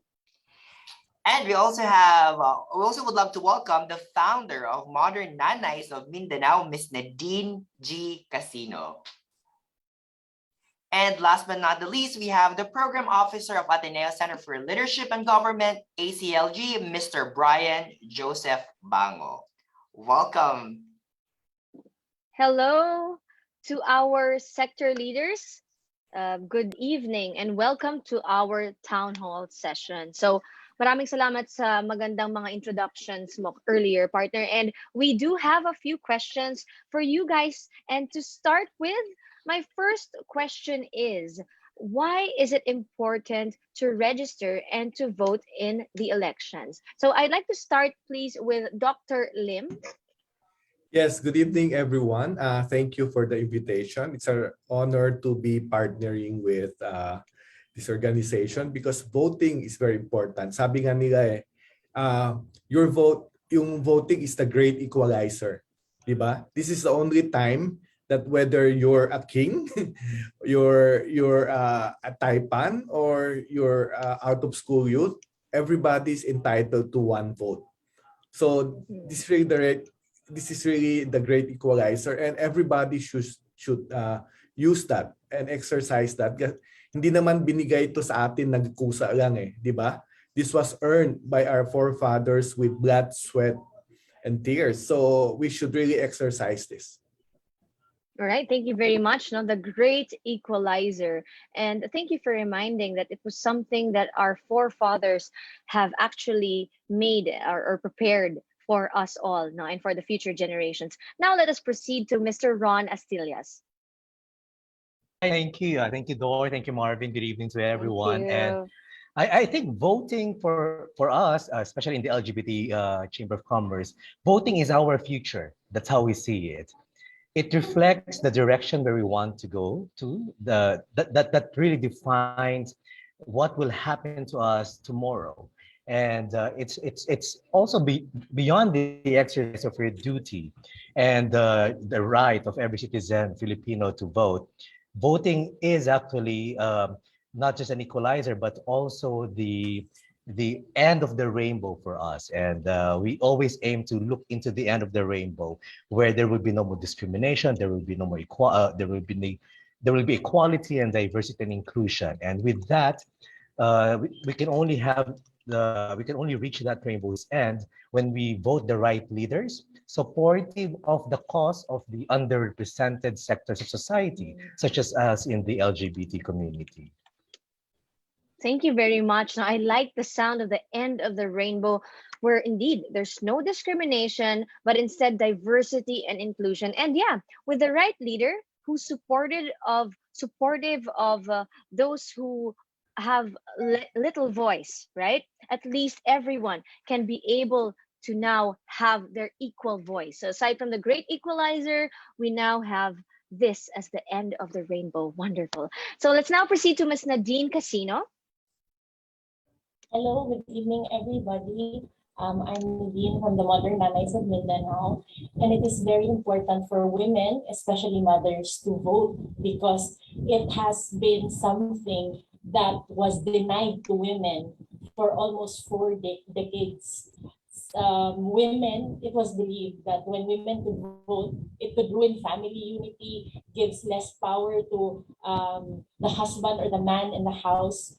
So when we vote, we claim our space for the future. And when a mother votes, she votes not only for herself, but also for the future of her children. And it's so important that we take space and vote this coming elections because the people who will sit will be the people who will fight for the rights of women and their children. And when you take care of the mother and her rights, then you are also caring for the future of the Philippines. That's why it's so important to vote, start with registering, and take space. Wow. I really love that because, Ms. Nadine, I'm also a women advocate. So I really feel that indeed taking care of the mother who bears the child, the future, is very important. And of course, for the mothers out there, for the women out there, it's a great and wonderful chance for you to choose the right leader as well. But before doing that, of course, please register. All right. And last but not least, Mr. Brian Joseph Pango. Hi, good evening, everyone. So since last year, we have been talking and having conversations with a lot of youth, of young people, and asking them about, why do we need to go out and vote? It was actually in preparation for them to go out and register. Since last year, we were on a hard lockdown and we were all inside our homes. So we just held conversations with them via Zoom. And one thing is very, very apparent. They want to do something about their current reality. They want to do something about what is happening to our situation right now. And with that, they see that, going out, registering, and participating in the elections is one strong step forward to do something for their future. So I think that's why we have to really uphold everyone's right to vote. Yes, indeed, no. Thank you, Mr. Brian Joseph Bango. In connection with what Ms. Nadine said, when of course the future generations there, they grow up, they now have to step up to do something for their future. And registering and eventually voting for that perfect leader is definitely one of it. Thank you very much, guys. So I'd like to turn over the floor to my partner, Marvin, because I believe he has another interesting question for you. Yes, thanks, partner. Yes, I actually have a question though. So let me start with Doc Anton Lim. So my question is, what do you think is the role of your sector or the sector that you're working with in elections and nation building? Yes, it's very sad that I'm always out in the community. It's very sad when the youth will tell us, hey, wala naman kaming magagawa dyan eh. Even if we vote, isa lang kami. So that's one thing that's the mindset we would like to change. Sabi nga namin, this is your generation. Diba? This is the generation of the youth. Our country is has a very young population. Majority of our population are young, but look at our leaders. Most of them are in the older generation. Sabi ko nga sa kanila, it's about time you claim your space. Diba? Sabi ko, kung mag-complain lang kayo ng complain and you're not claiming your space, that's just empty. So voting is the one sure step towards that direction. Sabi ko nga sa kanila, if you want to predict the future for our country, just look at who you will be voting for. So you don't have to be soothsayer or manghuhula to know what's going to happen to our country. Just look at who you're going to vote for. So sabi ko, that first step is getting yourself registered. Yung iba dyan, wala akong kwan. Ang daming excuse eh. We always tell them that if you want to do it, you'll find ways. Diba? But if you don't want to do it, you have so many excuses. But alam natin yung mga kabataan, sabi nga nila, pupunta lang nga sa CR kailangan may kasama pa. 'Di ba? So why not make this an effort? Like if I'm registered, I'll invite my friend who's not registered, I'll accompany him to COMELEC. Maybe not all the way inside, but probably wait for her outside, parang nasa CR lang, 'di ba? But one thing very crucial also is not everybody has a stable internet. And they have a very hard time registering sa iRehistro. So sabi ko nga sa mga community leaders namin, we call them the Hope Paddlers, print out the forms for them and help them fill it up. This is especially true for far-flung areas. They don't have the confidence in filling up forms. So let's help them fill up the forms and accompany them to the COMELEC kasi that's your future. So if you want a better future, you have to claim your space. Yes, I totally agree because I belong to that spectrum from the youth. And yes, encouraging all those people around my age to vote now. I'm a proud registered voter. So yeah, if I can only encourage 10 or more to register. And yeah, I really love what you said, na it's time for us to claim our space because this is our time. So I really love that part. Thank you so much for that, Doc Anton Lim. Next up, Mr. Ron Astilas. Let me just repeat the question. So what do you think is the role of your sector or the sector that you're working with in elections and nation building?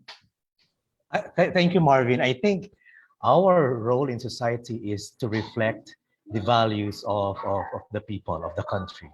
Whatever you do to the least empowered members of society, such as I said, the underrepresented, and not just LGBT, maybe indigenous people, the women, people with especially able people. Whatever you do to these sectors reflect the direction and the values that we have as a people. So I think That's basically the role that we want to continuously highlight in mainstream in public discourse.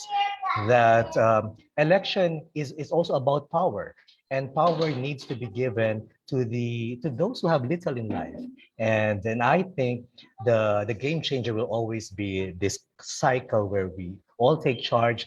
We go out there in May, and then we vote. We'll vote for those leaders who will really address our plight as sectors and as a community in general. Yes, I also love that. Considering just the first two, I belong to those two, youth and then the LGBTQ. Wow, so empowering. So I really would have to encourage all my friends to do and go out and vote and register first. So thank you so much for that. Mr. Dean Casino. Yes.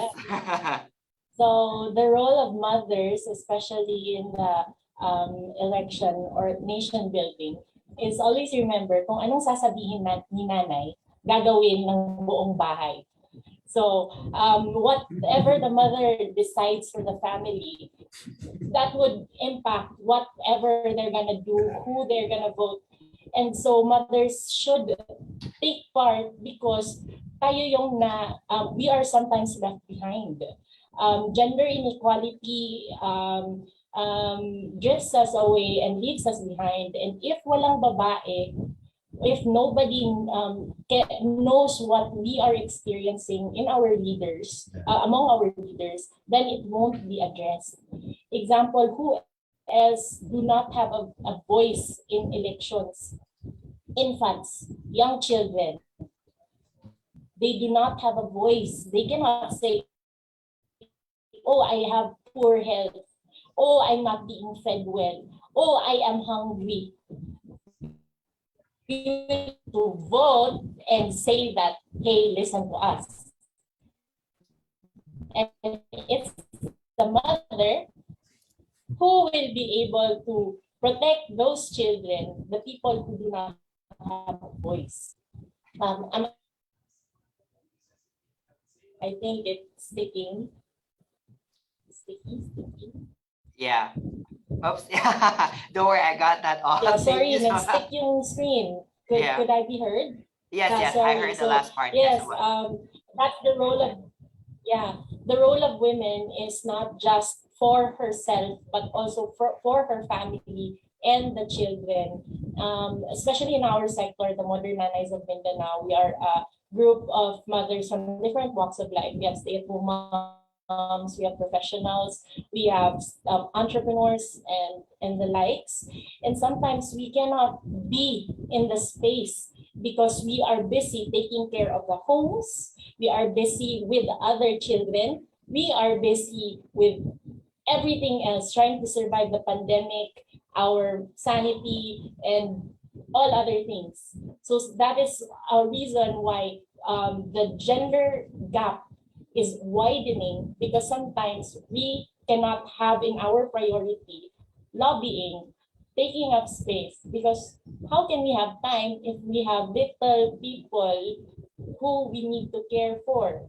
And it's difficult because we're going to do it on our own. So if there were women who have the privilege to lobby, to be there, to take space and bring our voice and our pain points and find ways to solve them, then that would mean that we would bridge the gender gap. More women will become empowered, more children will become healthier, and it would better the economy, the health, and the general well-being of our population. And that is why it's important for women to take space, register, and vote. Yes, that was indeed very, very powerful. Well said. I love that. And yes, lucky last, Mr. Brian Bango. Hi, Marv, we've been working a lot with our in-school youth and our SK leaders, and we see that these are our future leaders. These are our if titingnan natin yung situation, sila yung in the near future, sila yung magta-take over sa mga leadership roles na meron tayo in government, in civil society, and in other organizations. And we want them to see and to put value in this political exercise in elections. And we want them to see, the value of accountability. That when you participate in this, you are accountable to your leaders, and your leaders are also accountable to its constituents. And we want them to see the whole picture of that. Because at the end of the day, we want them to appreciate what inclusive governance really means and what true participation really means. And so that when they become leaders in the future, they will be able to remember this experience and value these things that they learned when they were, at the beginning at the first step of their political participation, when they were registering, when they were voting, alam na nila kung ano yung value nun. So yun po.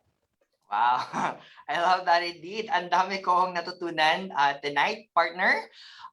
So I'm pretty sure my partner still has more questions for everyone. So go ahead, partner, drop those questions. So my next question for everyone is how can we encourage the sectors to exercise their right to choose their leaders by registering to vote and overcoming challenges? Yeah. So I'd like to start first with Mr. Ron Astillas, if you don't mind. Thank you, Dor. I think one way is to remain visible. And that's the reason why we in the LGBT Chamber of Commerce have partnered with Vote Pilipinas, because we want to share the story of, again, mainstreaming our presence in the election season in a way that encourages individuals, LGBT community members to go out there and register and eventually vote. We're not saying who you should vote. What we're saying is you need to vote. It's as simple as that. And because your vote is your future, and visibility is very, very important for us, especially in the advocacy that we do every day. And I think more than ever in a world where there's so many fake news going on, a lot of clutter on digital platforms, I think it's also high time to edit and select which visible individuals, entities, organizations you should be following. And I think Vote Pilipinas, and good work also for COMELEC for bringing in a lot of sector representatives to this coming election season. Thank you very much. I really admire the fact that your intent to mainstream the presence is not really to engage bias there, but just really to start pushing them or encouraging them rather to vote, no? And I do agree with you. Sa ngayon kasi, diba, sobrang daming information in social media. And it is also our duty somehow, no? To select, as what Mr. Astilla said, the visible individuals or organizations to follow. Maraming salamat po, no, for that tip. Next, let's proceed to Mr. Brian Joseph Bango. Hi. So recently we just had this satellite registration in our university. And, one thing that I was able to see is that the way to encourage these young people to really step forward and up their game when it comes to elections is to really involve them. So they were involved in talking to COMELEC, our local COMELEC, in setting up the satellite registration, in talking to their fellow youth and encouraging them to vote, to hold consultations and conversations, to put up the system on how to make it safe for their fellow youth to register. I think to involve them in these activities would be tantamount to encouraging them to really, we have to claim it. Claim this experience, claim these exercises our own, and involve more young people to be with us, to join us in these efforts. So yun po. All right, thank you, Sir Brian. Well, that's correct, especially with the generation nowadays. Now, it's very important for them to have a voice, to be involved, because the good thing is, with even if there's a lot of information they can get online, having conversations and, you're right, consultations is really something that keeps them burning, keeps them on fire. And with that, then we will be able to claim it. So thank you very much for that. And indeed, for our future generation. Next, let's have Dr. Lim. Yes, I think it's very important that we guide the youth. Just like we have around 95 adapted schools and over 200 communities that we're helping. So what we're doing is making sure that yung barkada nila are 100% registered. So we aim to have to be a 100% registered organization, and that starts with our Hope Paddlers and all the way down to our beneficiaries, those who are voting age. So what we're telling them is that we're not telling you who to vote. What we're telling you is your vote counts. And whatever future you want, it's up to you. It's in your hand. And you can only do that if you register. And no matter how much you shout or no matter you rant on social media, nothing will happen if you don't take action. And we keep on repeating that over and over. And of course, our role is making it easy for them. There's a lot of fear out there, fear of going to small COMELEC offices. That's why I'm very happy when they have this off-site registration, that people feel safer. Like if they're in the mall, the space is bigger. They can practice more social distancing. And I think that's one thing we can do. Use our voice to request COMELEC to have more off-site, because we know how it is, how cramped the offices are. And teach them to, like what the COMELEC officer said, teach them to check on if their registrations are okay. All this we have to do now, not wait until the last minute.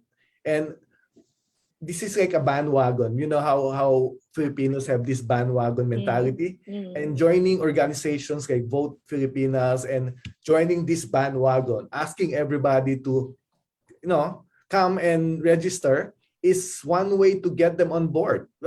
Because if not, and after that, we have to teach them also on how to discern. And because that's very important. Whether they want to go left, go right, that's okay, just as long you know what you're doing. Because every time you vote, that's hope. That's a new hope.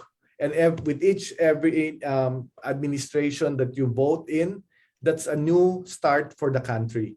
So it's up to you. You want to go up, down, sideways? It's up to you, because what's important is you claim your space and you make it work. Wonderful, wonderful. So, the good thing about what you're doing, Dr. Lim, and it's truly admirable, is that guiding youth, in the form of like mentoring them, coaching them, such as, for example, discernment. That's something very relevant nowadays, no? And nakakatuwa kasi you did mention the bandwagon. Ayan. So, sa mga nanonood po, let's not wait for the last day. Mahirap din po kasi baka mamaya magsiksikan, and we want to be very careful, di ba po? And for the youth, di ba? It's also nice na yung barkada nyo 100% registered. Bakit nga ba? Kasi at least makakapili kayo, na ba? Part ng kwentuhan nyo kung paano kayo makakapili based on guidance. So always remember, let me please just echo you, Dr. Lim, your vote counts. Every vote gives each and one of us hope and a new start for the country. Napakasarap pakinggan, no? The future is in your hands, future generation. So we are counting on you. Maraming salamat, Dr. Lim. And last but not the least, Ms. Nadine Casino. For the mothers, for the sector of the mothers, to encourage us, more women to register, I think we have to make it easier for us, because remember, we are lactating mothers. We will be in line for 4 hours, 3 hours. That would mean our breasts would be too engorged and might burst if we aren't given accommodations for our special needs. And along with these special accommodations, we are afraid to come out because of the pandemic, because that would be putting us and our families in a vulnerable place. So my suggestion to encourage mothers to register is that you really create and tell them that you are a priority, your safety is our priority, your convenience is our priority. Because even during the vaccination rollouts, pregnant women are vulnerable. Breastfeeding women are protected, both the mother and child. But then you cannot see campaigns specifically for them to encourage them to really go there and get vaccinated. So the same is true with registration. Are we telling the mothers that we are going to accommodate your needs, so that because we understand that you have these special accommodations, and we will make that enabling environment for you because we know that your vote is important. So I think that's something that we can do. So in our sector, we haven't talked much about this yet because we are mainly for nurturing, like caring for our children and like that. But I'm sure that when we start a conversation, mothers would love to register and take part, because yes, we are raising a future of new leaders. So if I could share, I gave birth at 2012, and I am a millennial parent. The identity of a millennial parent is someone who has high self-esteem, high drive in changing the world, not like the parenting of the past generation, apathetic, just raise the child, work, tapos yun na. But right now, mothers are more connected. I am very proud of my children because the advocacies that we do are the things that they learn to assimilate. Like my children know that they have to take care of the environment. That's why they have to reduce, reuse, recycle. They know that they need to use cloth diapers so that you don't waste, throw away waste. So when my child sees, oh, why is that child wearing this kind of diaper? Or mama, why isn't the mayor putting to jail people who are wasting? If I become a president, I will put the people in jail for wasting and such. So we are actually raising that kind of generation. They know the women movement. They know Amelia Earhart. They know that kind of parenting. That's the kind of parenting that we want. Women who care about the community, and like doing the advocacy in a micro perspective inside the home, the basic unit of the society. Then that is where we can start changing for the future, right? It's not when they are 18 years old, but it's when they are 0 years old, 1 year old, 2, 3, 4, 5, because these are the foundations of their morality and their thought process. And that is why mothers need to take a role in this, because when we shape the children, then we are shaping the future. And yeah. So Can I chime in? Yeah. Can I chime in? Sure. Yeah. Sure. What Nadine said is really true. I think a lot of youth who are registered now did so because their mother said so. I mean, we don't have to question that. And I think this is one role the mothers can do, is to make sure that their kids who are of voting age will go out and register. I know a mother is very protective of their kids, but there are a lot of things they can do to protect themselves during this time. And I think the mother should, instead of scaring their kids, they should really encourage their kids with proper safety measure, of course, and register. That's one of the many obstacles that we encounter in asking the kids, especially those first-time voters, is their mothers. They're afraid for their kids, and you know how mothers are. They're very protective of their kids. So kung pwede lang nila isalo yung COVID, isasalo nila. But I think they should really encourage their kids to vote because it is their kids who will inherit all the things that's happening. Thank you very much, Dr. Lim, for adding that. And of course, to Ms. Nadine, to echo what Dr. Lim said, Ms. Nadine put together, women and mothers have a big role talaga. Kasi not only do they nurture, carry, literally, our future generation, And Dr. Lim, yes, can encourage, of course, notwithstanding safety precautions, to vote. And this is very helpful, diba? And with your voice, Miss Nadine, I'm pretty sure that mothers will now have the courage to speak and share, because the role of mothers is really, really something big in this society. So, again, napakagandang usapan, no? But we do have to move on to our next segment. So maraming salamat po, Dr. Anton Marie Lim, Mr. Ron Astillas, Miss Nadine Casino, and Mr. Brian Joseph Bango. Kudos at mabuhay po sa inyo. Thank you. Thank you. Maraming Thank you salamat. very much. Yes, Salamat. thank you so much. So, and of course, kagaya nga ng sinabi namin early on in this program, both Filipinas is very grateful for all of our partners and supporters since the start of this campaign. And from that, we are continually grateful for having new partners to support us with this initiative. Kaya this is the moment now we're very excited to give the spotlight to them. So let's welcome our new partners joining us live. We have the MindaNOW coordinator of the Climate Reality Project Philippines, Marisol Tuso. Welcome. All right. Also with us on the also with us, by the way, is the Vice Curator of Global Shapers Cebu, Anna Patricia Lauren. Welcome. Yes. Welcome, Ma'am Anna, and welcome, Ma'am Marisol. Thank you so much for joining us today as we all here sa sobrang support po ninyo sa Vote Pilipinas. I'm very excited to see what this partnership has in store for the campaign. So we just have a few questions for you guys as partners of Vote Pilipinas, okay? All right, so I think I would love to start by asking po, I think my first question would be, why is this partnership valuable to your organization, and what do you think your organization can do to mobilize voter registrants, partnership values, incentives, or those who've registered to vote? I think let me start with Miss Marisol. Maayong gabi, Marvin and Dory, and the whole Philippines, no? We at the Climate Reality Project Philippines believe in the importance of registering and casting our votes for the upcoming national and local elections to elect our future leaders.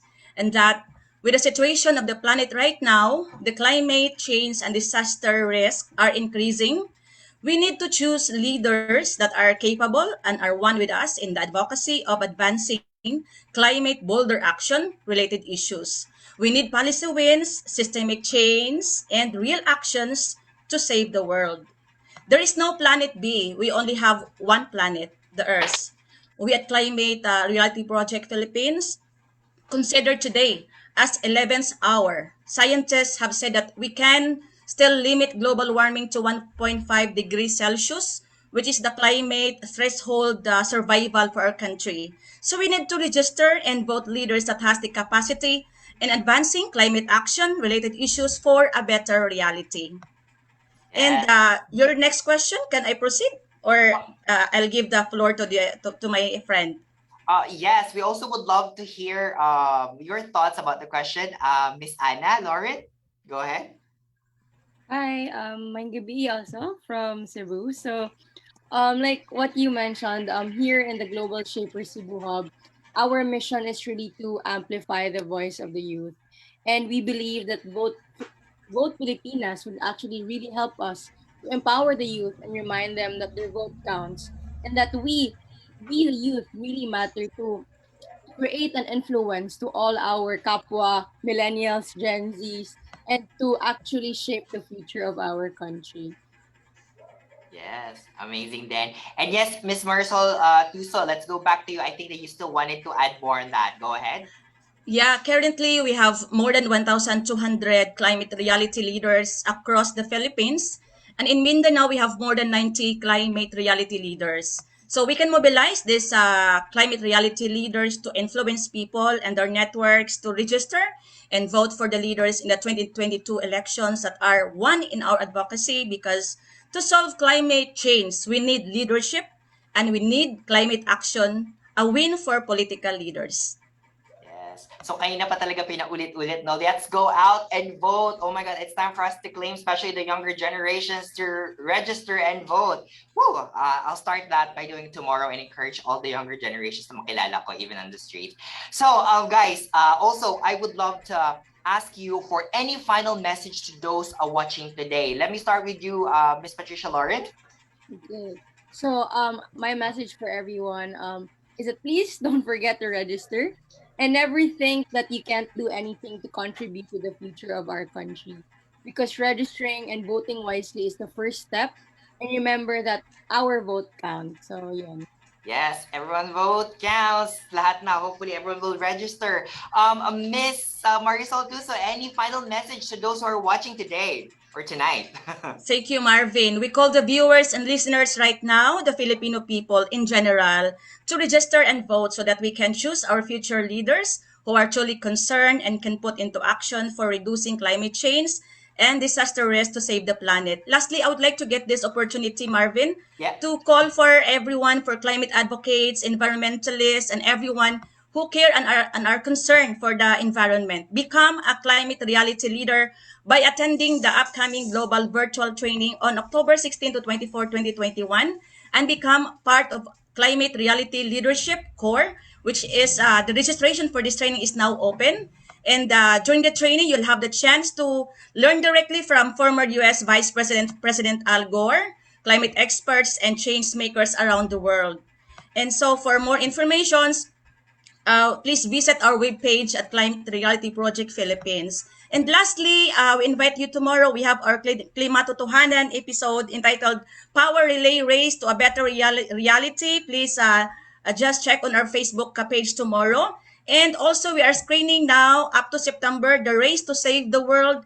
It's a documentary that showcases passionate climate advocates and their determined commitment to fight for climate change. Get your tickets now, and you'll be able to help provide solar energy to Pang-an Elementary and High School, an island community in Visayas that are prone to flooding due to sea level rise. So get your tickets now. Thank you, Marvin and Dory. Yes. Thank you so much, Miss Marisol Tusa and Anna Patricia Lord, for being here. Partners, thank you so much for being here. Wow, partner. Grabe, iba talaga ang commitment ng ating mga partners in making sure that everyone is doing their best to get registered. Woo!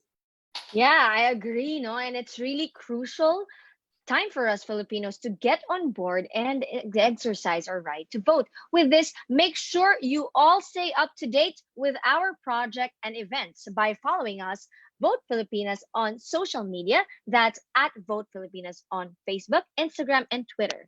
Also, use our official hashtags to help spread the word. Hashtag Vote Filipinas, hashtag Magparehistro ka, hashtag Para sa Bayan. We're nearing the end of our program. Kaya naman, we want to stay as consistent as possible with the energy and goal of this program.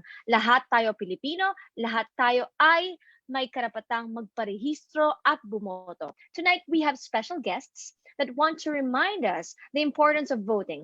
Want to know who else is a registered voter? Let's watch these videos. Register and vote. Register for my people and for my country. I am Doreen Cooper. exercising my right To vote.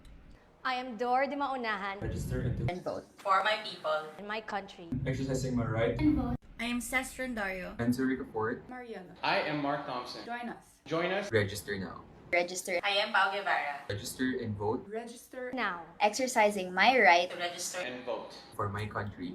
my people. Join us. Register now.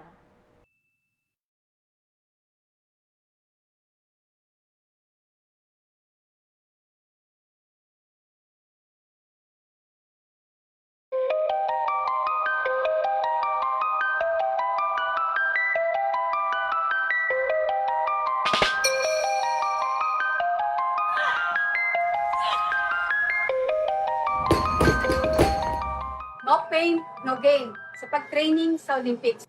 Ganon din sa pagrehistro at pagboto. Kailangan porsigido tayo dahil tayo ang kinabukasan ng Pilipinas.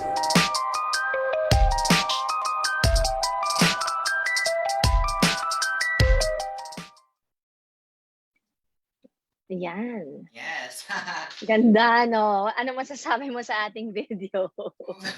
Very, very powerful actually. It is reminding us to always go out and wala, always talaga sinabi na lahat dito, even our speakers in the videos, to go out, register, and vote. And yun nga, pinaka aha moments ko tonight is it's time for us to claim our spot right now, especially on the younger generations. Wow, grabe. Those words came pa from our very own from our Filipino pride Olympic champion, Hedin Diaz. Actually, naiyak ko sa mga video niya when she won the Olympics. Kung di pa yun sign ninyo, magrehistro at magboto, ewan ko na lang, guys. Well, to everyone still tuning in, we hope the speakers and the videos help in making you guys more informed citizens, because it did for me. Ikaw ba, Dor? Are you Oo somehow naman. encouraged? Of course, Marv. Alam mo, bitin pa rin talaga eh, no? It's so exciting, the energy, the powers there, the information, everything. Parang lahat nga ata ng tanong ko nasagot na eh. However, if the audience has questions, don't worry, because we still have our Q&A segment with Comelec for your queries. Keep on sending your question lang po, no? And messages, and we will try our best to address them. Para sagutin ang inyong mga katanungan, we have again Attorney Eliza David Sabile and Ms. Maria Lorena Guevara. Hello. Hello, once again. Tayo-tayo po ulit. Oo nga. It's wonderful. So I think, yes, partner. Oh, okay. So before we go with Attorney Eliza, wait, sorry, may nagkaka-issue ako sa screen ko. So before we go with Attorney Eliza, ma'am, Maria Lorenza have something for us. Take it away, Ma'am Maria Lorenza.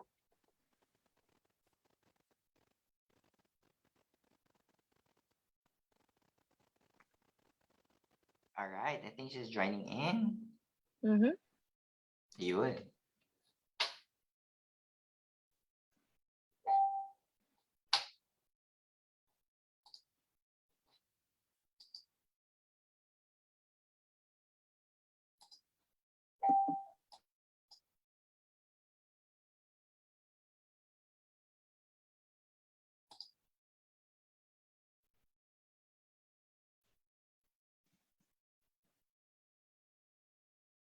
Ayan. We have a presentation, partner? Yeah, I think there's a person para Sarah, Miss Maria Lorena. Ayun, okay, there you go.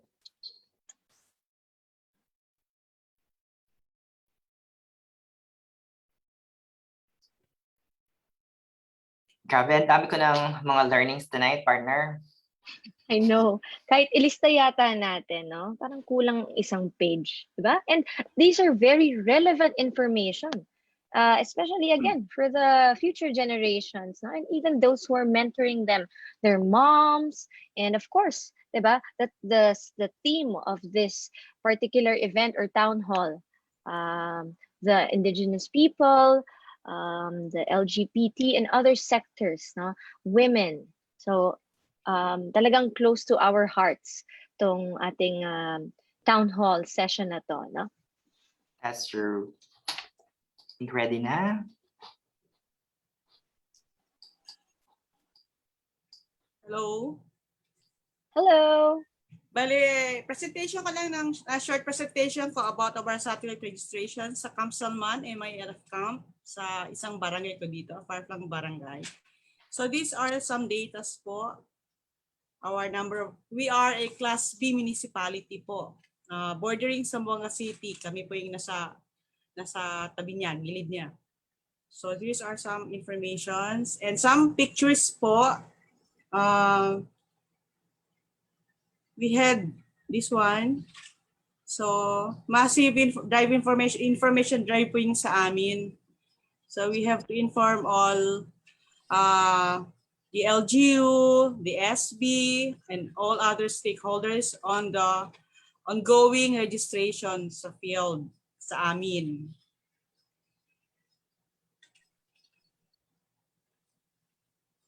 So this is my my initial meeting with Brigadier General Nafarete, the CCCH chair, GPH CCCH chair.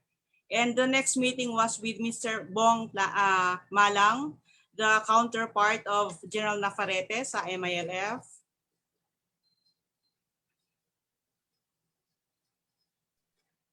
So, ito po yung first parang symposium conference namin involving field commanders po ng MILF sa area ng under the 1/1/3 base command ng MILF.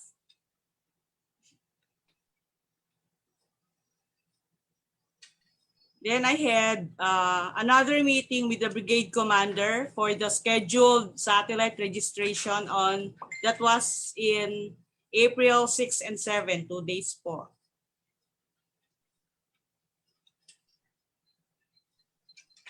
So ito na po yung first day namin. So we had, yung turnout po namin was 169. MILF members po, active members who are residing inside the camp. So, ang bisita po namin was the then newly retired Lieutenant General Binduan, his officers po, commanders under him. Then we also had Director Elnas, Deputy Executive Director for Operations. Then we had Sir James Jimenez also was there, along with our Regional Election Director and Provincial Election Director, who is also the Acting Regional Election Director, Assistant Regional Director. So yan po. We are happy that the camp, the MILF dito po sa area ko, pinayagan po kaming pumasok kasi we really had to negotiate for the special registration dun sa area kasi bawal po yung military at saka yung PNP sa loob. So we were able to proceed as far as post 1 lang po. Hindi po kami nakapasok sa loob talaga. Barely lang po talaga, lumampas na kami sa gate. But we had a lot of attendees, yung turnout po, and people were interested po. The members of the MILF were very interested to know about elections, how to participate, and how to register. So medyo mataas pa yung turnout namin dyan. Then, gusto ko lang din po, in behalf of my office po, you can see, aside from the registration, nag-distribute po yung director namin ng medical kits po kasi COVID tayo eh. So we have some pictures there. Yung mga alcohol, mga ganon, mga towelettes po. We distributed to the moms. May isang sinabi kasi yung isang mother kanina, yung one of the guests, she was talking about moms. I wanted to say na being a mom also, during our registration and even during the field registration, the satellite registration, we give priority po sa mga lactating moms, parents or moms with children, small kids, toddlers, binibigyan po namin ng prioridad yan sila. We have the special lane for the senior, lactating moms, what else? The PWDs po. So, part na po talaga sa amin yan, na bigyan sila ng prioridad. No question po about it. Next, we have, okay. This is the second day. On one of the pictures is the commander of the 1/1/3 base command ng MILF, si Commander Idris po. So we are happy na pinayagan kami ng MILF to have the special registration po sa kampo nila. So on behalf of the Commission on Elections po sa office namin, we are happy. The LGU po ng Tungawan and yung side po ng AFP, vocal po sila that they were happy na we were able to get inside the camp, the MILF camp. So parang first time, historical siya actually kasi since 2003, ngayon lang ulit nakapasok yung military doon at saka ng PNP. So, it's been years na po bago sila ulit nakapasok. We were allowed inside the camp. So papasalamat po sila because the bank approved our request for a satellite registration. It's a special satellite registration inside the camp. Yun lang po. Alright, maraming salamat po, no? Thank you so much. Very informative and napakaganda naman kasi from earlier, we've heard of the nice turnout at pati na rin dito no, sa mga naipakita nyo. Napakaganda nga naman ng turnout. Ikaw, partner Marvs, what can you say no, about the PowerPoint presentation of Mom? Of course. So, Miss Ma'am Lorena, it's actually nice to see the efforts that you put in, especially sa office niyo, so that the citizen can actually go register and vote. It was indeed a very good idea in general. And we hope that our viewers as well and the other local COMELEC offices get something from that. Yes. So Alright, so go ahead, partner. Yeah, partner. So I think this time we have to, I think you have to go and turn to Attorney Eliza. Ma'am, andyan ka pa po ba? Sorry. Ayun, Miss Eliza, Ma'am Eliza. Nandito pa naman. Okay, madami tayong questions, no? Would you allow me to start, partner? Yes, go ahead, partner. Okay, so medyo madami tong questions po, no? Attorney Eliza. So the first question is, of course, what are the office hours in the mall or satellite registration? Again, for those who would want to be reminded of this, no? I mentioned earlier, no, yung sa satellite registration, usually it's just 8 to 5. Ganun din sa mga sa malls, that would really depend no kung ano yung time na mapag-uusapan, but it will follow din yung office hours natin sa offices. All right, thank you very much. And probably I'd proceed to the next question since nasagot na po ito kanina, no? And I'd ask both Attorney Eliza and Ma'am Lorena, how can we register if we are from abroad? Can we register online registration for transfer of registration, or pwede bang biometrics or sa office for overseas voting? So, attorney? Yes. That would really depend, no? If yung gusto magpa-register is already registered as an overseas voter, ang kailangan lang naman niyang gawin is to like, kung alam na niya yung OFOV, the overseas worker could coordinate directly with OFOV, and then OFOV will facilitate yung kanyang registration and i-endorse na yon dun sa election officer of the city or municipality where that overseas voter intends to register or vote. Yes, pwede siyang maging online if that particular registered voter or overseas registered voter na is may biometrics na siya. So for example, he wants to transfer, nasa Hong Kong siya, and then gusto niya na umuwi. Dito siya uuwi, nasa say Manila, may residence siya sa Manila. Pwede naman siya mag-transfer. It can be done online as long as meron na siyang biometrics with the sa COMELEC. Pero kung wala pa, yun ang magiging problem because kailangan niyang pa rin umuwi to have his biometrics taken. So, yun lang period ng registration, kailangan makahabol siya doon. Pero if may biometrics na siya, that won't be a problem. It can be done online. All right. Thank you for clarifying that. Partner Marv, any question on your end? Yes. Actually for me, ito yung isa sa pinaka-common question right now na narinig ko din commonly, no? How can you or considering that there's a COVID restriction right now, is the voting registration extended due to the restriction and lockdowns in some places? So there was a clamor for an extension of registration, di ba dapat hanggang September 30 lang, merong request to have it extended, but it was not granted by the COMELEC NBAC, but instead may compromise naman. Ang nangyari is they approved the extension of hours, no? Registration hours, nabanggit ko ulit kanina. Dati it's 8 to 5, Monday to Friday din.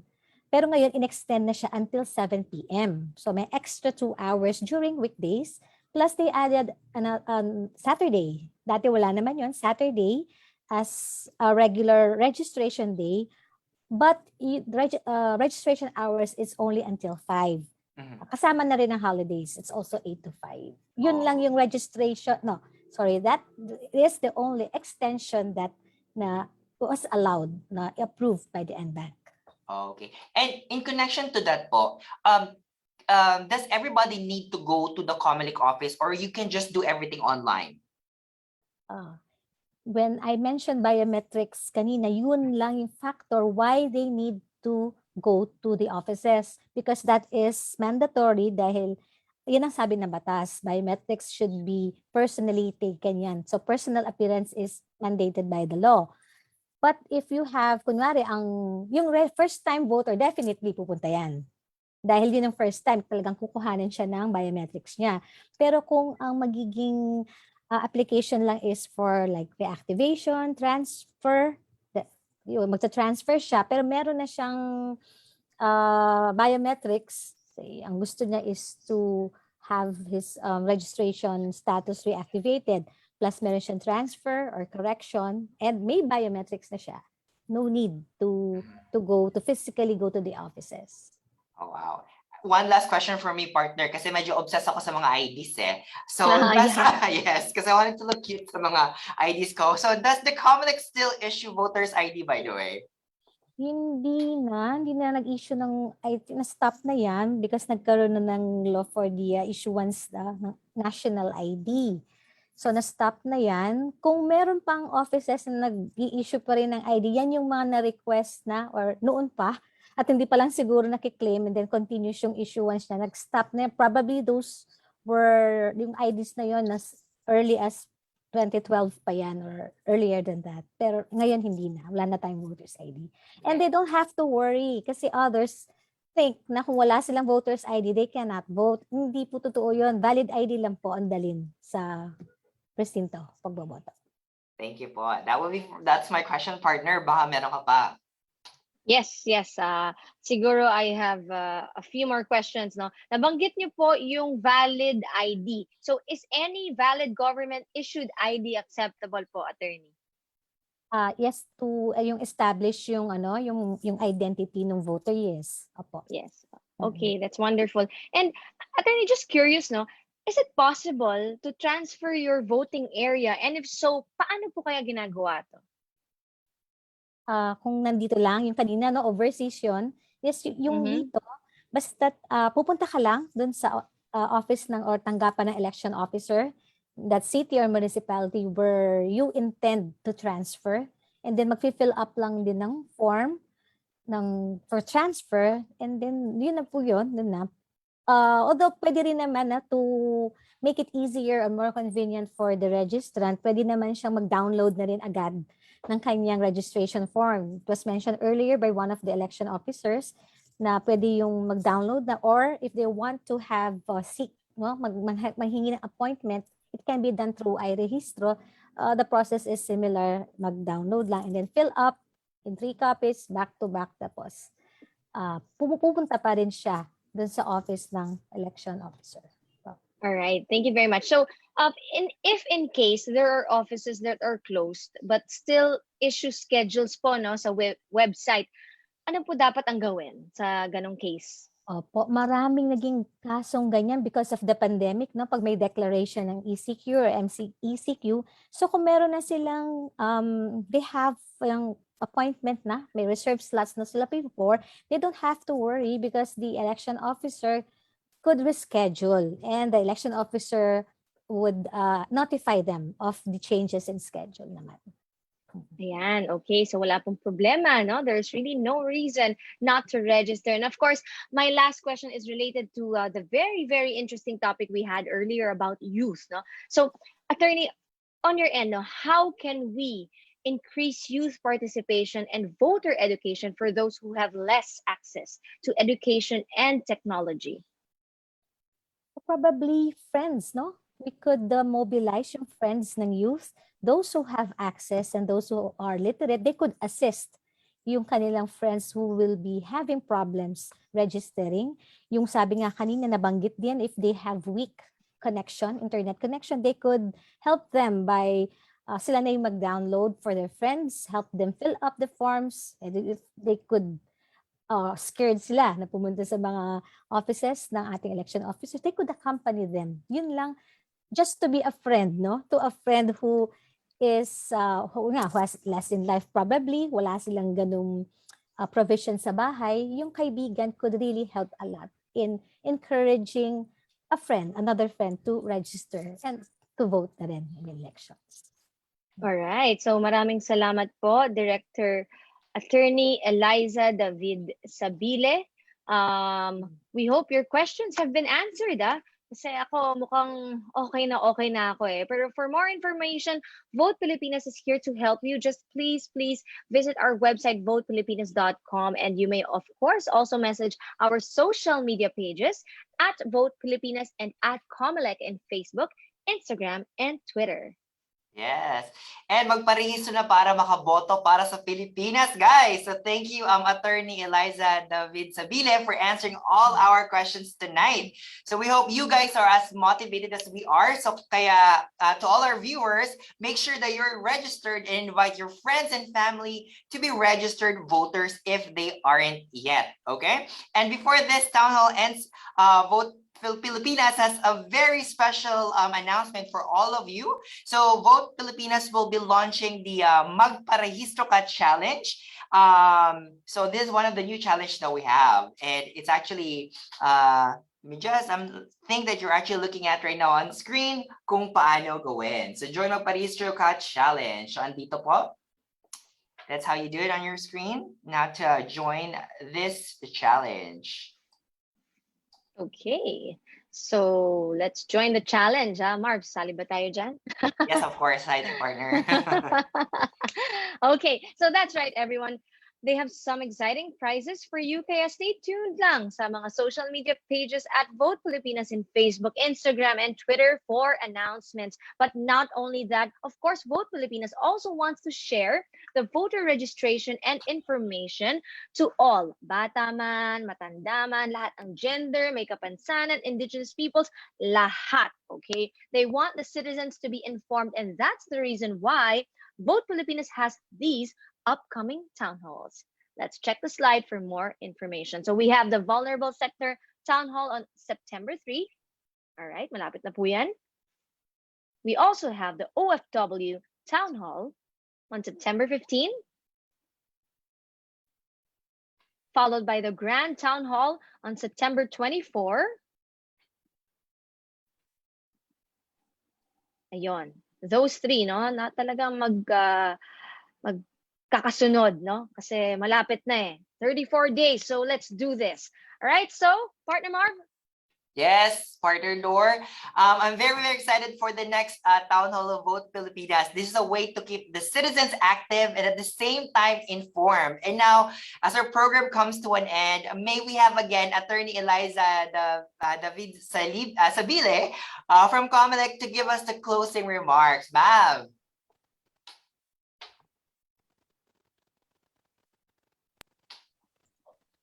Ano po? Dito na po tayo. Okay. Yan. Yeah. To close, I just wish that all the viewers who are listening have learned a lot, no, from this discussion, and I believe that the future really lies in our hands. Sabi ko nga, may nabanggit kanina that it lies in our hands. Why? While listening to them, I said, yes, the future lies in our hands because the power is in our hands. Sabi nga ng 1987 Constitution, sovereignty resides in the people and all government authority emanates from them. When we say sovereignty, it means the supreme power. At sabi ng Constitution, nasa atin daw yon. So there are two ways of using that power, that one of which is through elections. So, kailangan natin bumoto. Pero bago natin magawa yun, we need to register. Register muna. At pag tayo naman ay nakapagrehistro na at tayo'y boboto, siguraduhin lang po. Now, when we exercise that right, when we use that power, we use it wisely and intelligently. Yun lang po. So, salamat po sa lahat ng nakinig at isang maganda at mapagpalang gabi sa lahat. Maraming salamat po again, COMELEC Director of Education and Information, Attorney Eliza David Sabili, for joining us this evening. When we use that right and power, use it wisely and intelligently. Napakagandang ending na po. So Vote Pilipinas is right behind you and the COMELEC in promoting voter registration. So muli, magparehistro para makaboto para sa Pilipinas. Once again, thank you everyone for spending your evening with us during this online event. And to our viewers po across our streaming platforms, maraming salamat po. Your presence is much appreciated, and we hope that you guys have learned a lot as much as we did, and we keep on joining Vote Pilipinas and COMELEC in its pursuit of encouraging more people to register for the 2022 elections. Sana ay patuloy ninyong suportahan ang mga susunod na projects at events na ihahanda ng Vote Pilipinas para sa inyo. Abangan ang isa pang magparehistro ka town hall para naman sa mga vulnerable sectors sa September 3. No? And again, for updates, you can follow the social media pages at Vote Pilipinas and at COMELEC in Facebook, Instagram, and Twitter. Yes, partner. Also, please don't forget to use this hashtag to help spread voter information. That's hashtag Vote Pilipinas, hashtag magparehistro ka, hashtag para sa bayan, and let more people know about the campaign. So pwede din nyo ring bisitahin ang website ng COMELEC, which is comelec.gov.ph or www.votepilipinas.com, at para sa iba pang impormasyon at para masubukan ninyo rin ang voter registration service test. So hikayatin po natin ang inyong mga kapamilya and friends na huwag ninyong kalimutang magparehistro. Paulit-ulit na po tayo today. Tuparin natin ang ating tungkulin natin sa Pilipinas at lagi-lagi para sa bayan. So this has been Marvin Almonte. And this has been Dorleen Di Maunahan. Have a great day muli at magandang gabi. Maayong gabi, mayad na gabi sa inyong lahat.